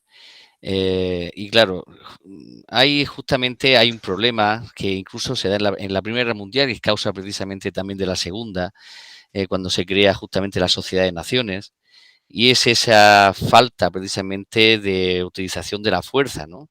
Es decir, para imponer los tratados de paz. El Tratado de Versalles no interpone una fuerza de intervención. Y tras la creación precisamente de la ONU, pues digamos la ONU, digamos esos cascos azules, sí que es una forma precisamente de hacer cumplir, ¿no?, los tratados de paz. Pero se da justamente en la antigua Yugoslavia lo que es una vergüenza, ¿no?, que es justamente Srebrenica, esos cascos azules holandeses, precisamente, que dejan a la población musulmana a expensas de las tropas de Ratko Mladic. Y justamente ahí quería preguntarte si hay algún caso de utilización de la fuerza en cuanto a los cascos azules españoles en la guerra de Yugoslavia, que hayan utilizado precisamente el armamento pues para proteger, a diferencia de los cascos azules holandeses en Srebrenica, pues alguna población asediada, ¿no?, en alguna población, ¿no?, ante esa política de limpieza étnica. Sí, hay varios casos he contado el del teniente Monterde Maldonado. Este hombre ve venir a mucha gente, ellos están en una posición, están en altura, y ven venir, están cerca de Jablanicha, creo que era, y ven venir a mucha gente corriendo. ven venir gente corriendo, pues lo típico de estas cosas, cuando se entran en los pueblos, pues entran contra gente desarmada, ¿no? Que es lo que suelen hacer, lo que hace un pirata, ¿no? Lo que hace, los piratas nunca van contra una armada, los piratas siempre van contra una chalupa que van, por eso cuentan sus victorias pero vamos, no ganaban nada, ¿no? Lo que era, pues esto aquí pasaba igual, ¿no? Una serie de croatas entran en un pueblo, los musulmanes entran en un pueblo que está de mayoría croata y empiezan pues a intentar hacer llamémosle su limpieza étnica, ¿no? Esta gente sale corriendo, empieza a salir corriendo mucha gente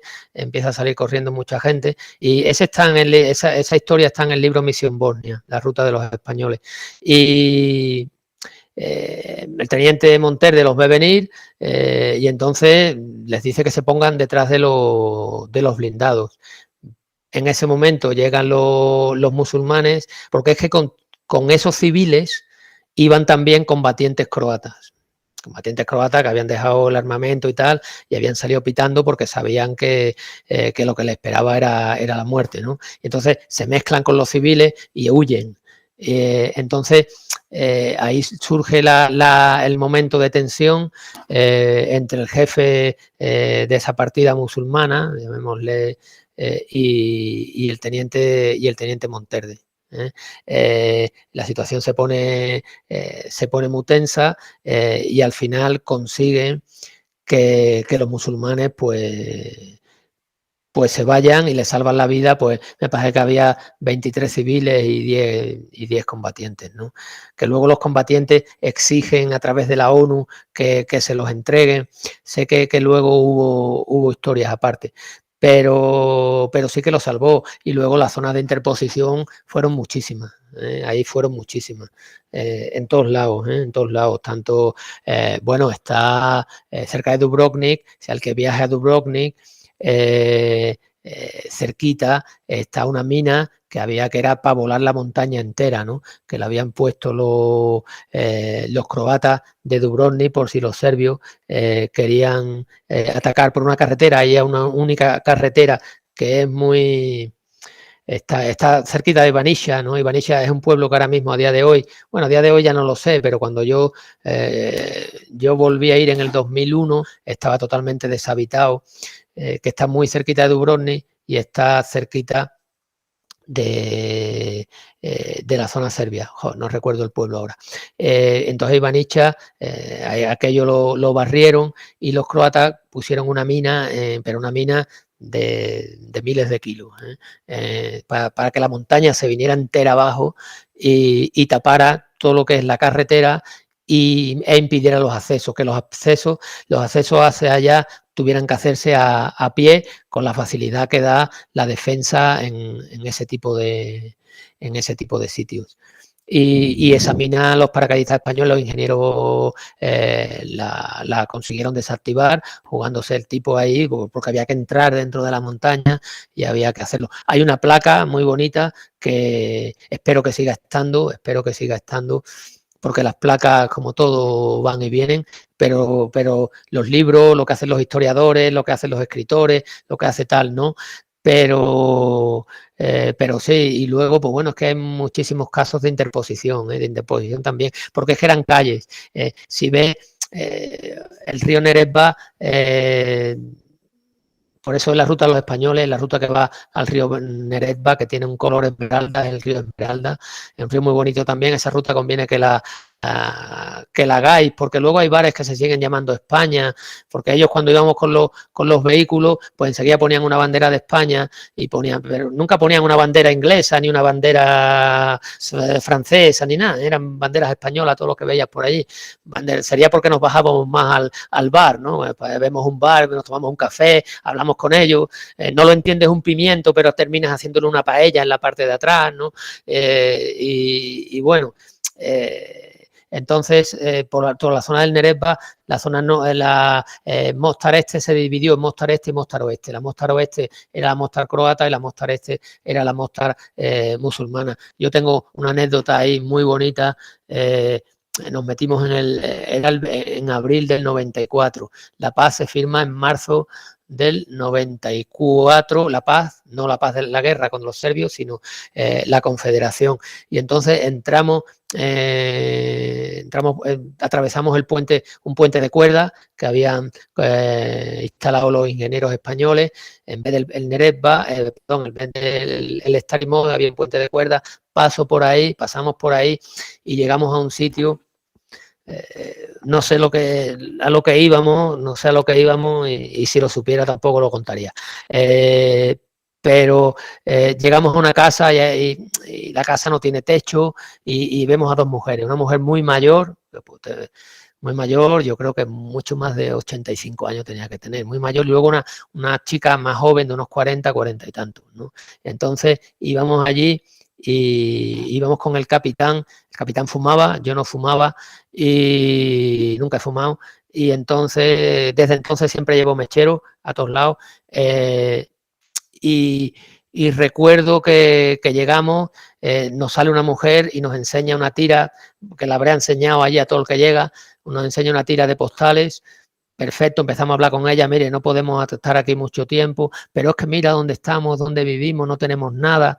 Y entonces está la chica joven y el capitán saca un cigarro, le ofrece un cigarro, la chica lo coge lógicamente tal, él se fuma el cigarro, se fuman los dos el cigarro, seguimos hablando ahí medio, no había nada, porque ninguna de las dos hablaba inglés ni francés, así que no podíamos, y español por supuesto tampoco, no podíamos hablar con ella, pero bueno, medio nos entendíamos con los gestos que hacían, se tocaban el corazón, se tocaban los ojos, que le dolía una cosa, que le dolía otra, que tenía pues de todo, una herida en no sé dónde, y tal. Y en una de estas dice el capitán, nos tenemos que ir, venga Norberto, que nos vamos, y le dice a la chica joven cuando se está terminando el cigarro, porque la chica joven no paraba de mirar el mechero, le dice, joder, me has caído muy bien, toma el mechero. Y cuando le da el mechero empieza a llorar de una manera desconsolada, y tú dices, joder, macho, es que no tienen para hacer fuego, es que no tienen para comer algo caliente, aunque sea el agua con las 4 ortigas que hay ahí, ¿sabes? Que al final terminas comiéndote las 4 ortigas de ahí, las pocas que había, las metes en esto de agua y la calientas, pero por lo menos la puedes calentar, ¿no? Y la tía se echó a llorar, ¿no? Y entonces entendí el significado que tiene un mechero en Mostar, en la Mostar la Mostar musulmana, al otro lado del Estarimós, recuerdo que era el 1 de abril de 1994, ¿no? Entonces, esas cosas, todo el valor lo tiene, depende de cómo estemos y dónde estemos y en la situación que estemos. Muchísimas gracias, Norberto. Yo también quería trasladarte también una duda, ¿no? Ya que has estado también en Afganistán y los acontecimientos No, actuales... en Afganistán no he estado, no he estado. Pero has hablado de Afganistán. O sea, sí, he hablado de Afganistán, he recogido en el libro, sí que aparecen muchas historias de Afganistán, muchísimas. Eso quería yo preguntarte, porque ahora justamente has hablado precisamente de una acción de valor, ¿no? De la policía afgana. Es decir, has hablado justamente al contrario de lo que la administración actual estadounidense está hablando de esos hombres. ¿Qué opinión te merece precisamente la labor de esos soldados, ¿no? De ese ejército afgano, en contraposición, ¿no? A lo que se está hablando, ¿no? Que incluso se les ha tachado de cobardes, ¿no? ¿Qué te merece? Hombre, yo creo que hay que conocer bien Afganistán, ¿no? Y cómo se maneja, el aspecto tribal que tiene, los señores de la guerra, quién manda. ¿Por qué pierdes lo que hablamos antes, la voluntad de vencer? Es decir, ¿por qué tú no tienes voluntad de vencer sabiendo lo que puede venir, ¿no? ¿Por qué has cambiado, has vivido durante 20 años donde las mujeres han ido a los colegios, han ido a las escuelas y ahora no lo defiendes? Pero eso es porque hay que entender Afganistán, eso, qué tipo de poder había, quién era el presidente, cómo se hace. Yo entrevisté a Sita Rafat Sita Rafat fue la primera mujer que fue diputada en el Congreso afgano, ¿no? Y ella me contaba, dice, sí, me han elegido, pero yo no soy, no es de una manera natural. O sea, yo soy porque he venido impuesta, porque quieren que haya mujeres ahí, ¿no? He venido impuesta desde el exterior, ¿no? No porque exista, ¿no? Ella tuvo que huir al final, ya digo, fue diputada. Yo la vi aquí en una exposición que hizo con fotografías de Gervasio Sánchez, y entonces hablé con ella, me puse en contacto con ella y claro, bueno, hablaba bien, mal, de todos, ¿no? Ella lo ve desde su punto de vista, ¿no? Entonces, es que dice, es que claro, es que mi suegra me quiere matar, es que la familia de mi marido, no sé cuánto, luego tenía 3 niñas, no le había dado un varón, el marido se había vuelto a casar, pero al niño más pequeño lo vestía, a la niña más pequeña lo vestía de niño, para que pudiera ir a la escuela. Entonces, no cambia nada. Es decir, muchas veces tú ves lo que es la capital o lo que es el sitio donde las organizaciones internacionales pueden dar seguridad, pero Afganistán es que es muy grande, ¿no? Y llega, yo asemejo mucho la caída a la caída de con todas las distancias que hay, entenderme que vosotros sois los historiadores, yo no sé nada de eso, pero lo asemejo mucho a la caída cuando llega Tarik por Gibraltar. Es impensable una caída tan rápida de un es decir, que el señor visigodo de Murcia, que el señor visigodo de Cartagena establezcan pactos locales, es decir, todos fueron compactos y esto ha sido aquí, ha sido con pactos locales, ¿no? Establezcan pactos y se hagan, y bueno, y el mismo Bitiza, los descendientes del rey Bitiza se cambien de religión, que me parece muy bien, me parece muy digno, ellos lo pensaron así, y terminen siendo los que se lleven la gran biblioteca califal de Córdoba a Tombuctú, entonces, y eso del 711 y en el 712 prácticamente, no digo 712, pero prácticamente tienen toda España, y no llegan a Asturias porque no quieren, pues no hubieran llegado. Eso es evidente. Entonces, eso también hay que entenderlo, porque hay que partir del conocimiento del país que estamos teniendo. O sea, si estamos 50 años, estamos igual, posiblemente sí, pues entonces algo está fallando, ¿sabes? Es mi opinión, una opinión personal. Muchísimas gracias, Norberto. Yo creo que hemos llegado a ese momento precisamente de decir que hemos llegado justamente hemos cumplido todos nuestros objetivos. Ha sido un viaje, digamos, fascinante. Hemos aprendido muchísimo, sobre todo no de la teoría, sino desde la vivencia, desde que lo vive, ¿no? Desde el campo de batalla, que eso es lo importante. Y hemos recuperado pues ese valor, ¿no? Esa memoria, ¿no? Que tenemos que realizar siempre a ese valor de esos hombres. Y bueno, Miguel y yo no te hemos contado esa sorpresa precisamente que siempre tenemos con nuestros ponentes, con nuestros ilustres ponentes, que es ese aplauso a ese gran esfuerzo que has hecho. Abran el micro y aplaudan a nuestro compañero. A vosotros. Muchas gracias. Cierren el micro, por favor. Cierren todos el micro. Muchas gracias. Y voy a darle precisamente esos minutos de resumen, ¿no? Y de resumen de nuestra conferencia a Norberto Ruiz. Norberto, ¿qué te ha parecido? Bueno, para mí, ya lo dije al principio, lo digo ahora, es un honor que hayáis contado conmigo. Yo la verdad que no me lo esperaba, no ¿no? ¿Sabes? Poder estar aquí en este foro con gente que sabe, con gente que entiende y con gente que como dice vuestra página y vuestro canal, Locos por Nuestra Historia, y solamente puedo dar las gracias de que, bueno, yo cuento mis historias, pero las cuento precisamente para que los nombres estos no se olviden, ¿no? Y a lo mejor haya un libro en la biblioteca del cuartel general, como lo hay, gracias a Dios, dentro de 50 años, y haya un buen escritor que tenga la pluma de Cervantes y diga, joder, aquí hay historias buenas, las voy a recuperar y las recupere, ¿no? O llegue un historiador o que haga un libro como Miguel Ángel o como tú, Alfonso, o como que diga, pues coño, voy a ver, coño, pues aquí hay un libro de un tío que ha escrito sobre esto, ¿no? Y en Argentina llegue un Borges, ahora que está Damián aquí, y también lo saque y escriba, pues bueno, un poema como escribe Borges sobre España, que es precioso y además no se equivoca, no se equivoca en lo que dice. Muchísimas gracias, Norberto. Ahora justamente ya sabes que tienes aquí precisamente tu sala VIP, o sea, es decir, tu lugar en ese Olimpo de pues conferenciantes que hemos tenido, que han pasado por esta sala, y voy a dar ahora la palabra precisamente a Miguel Ángel para que finalice esta conferencia, compañero y amigo y cofundador de este grupo. Adelante, Miguel.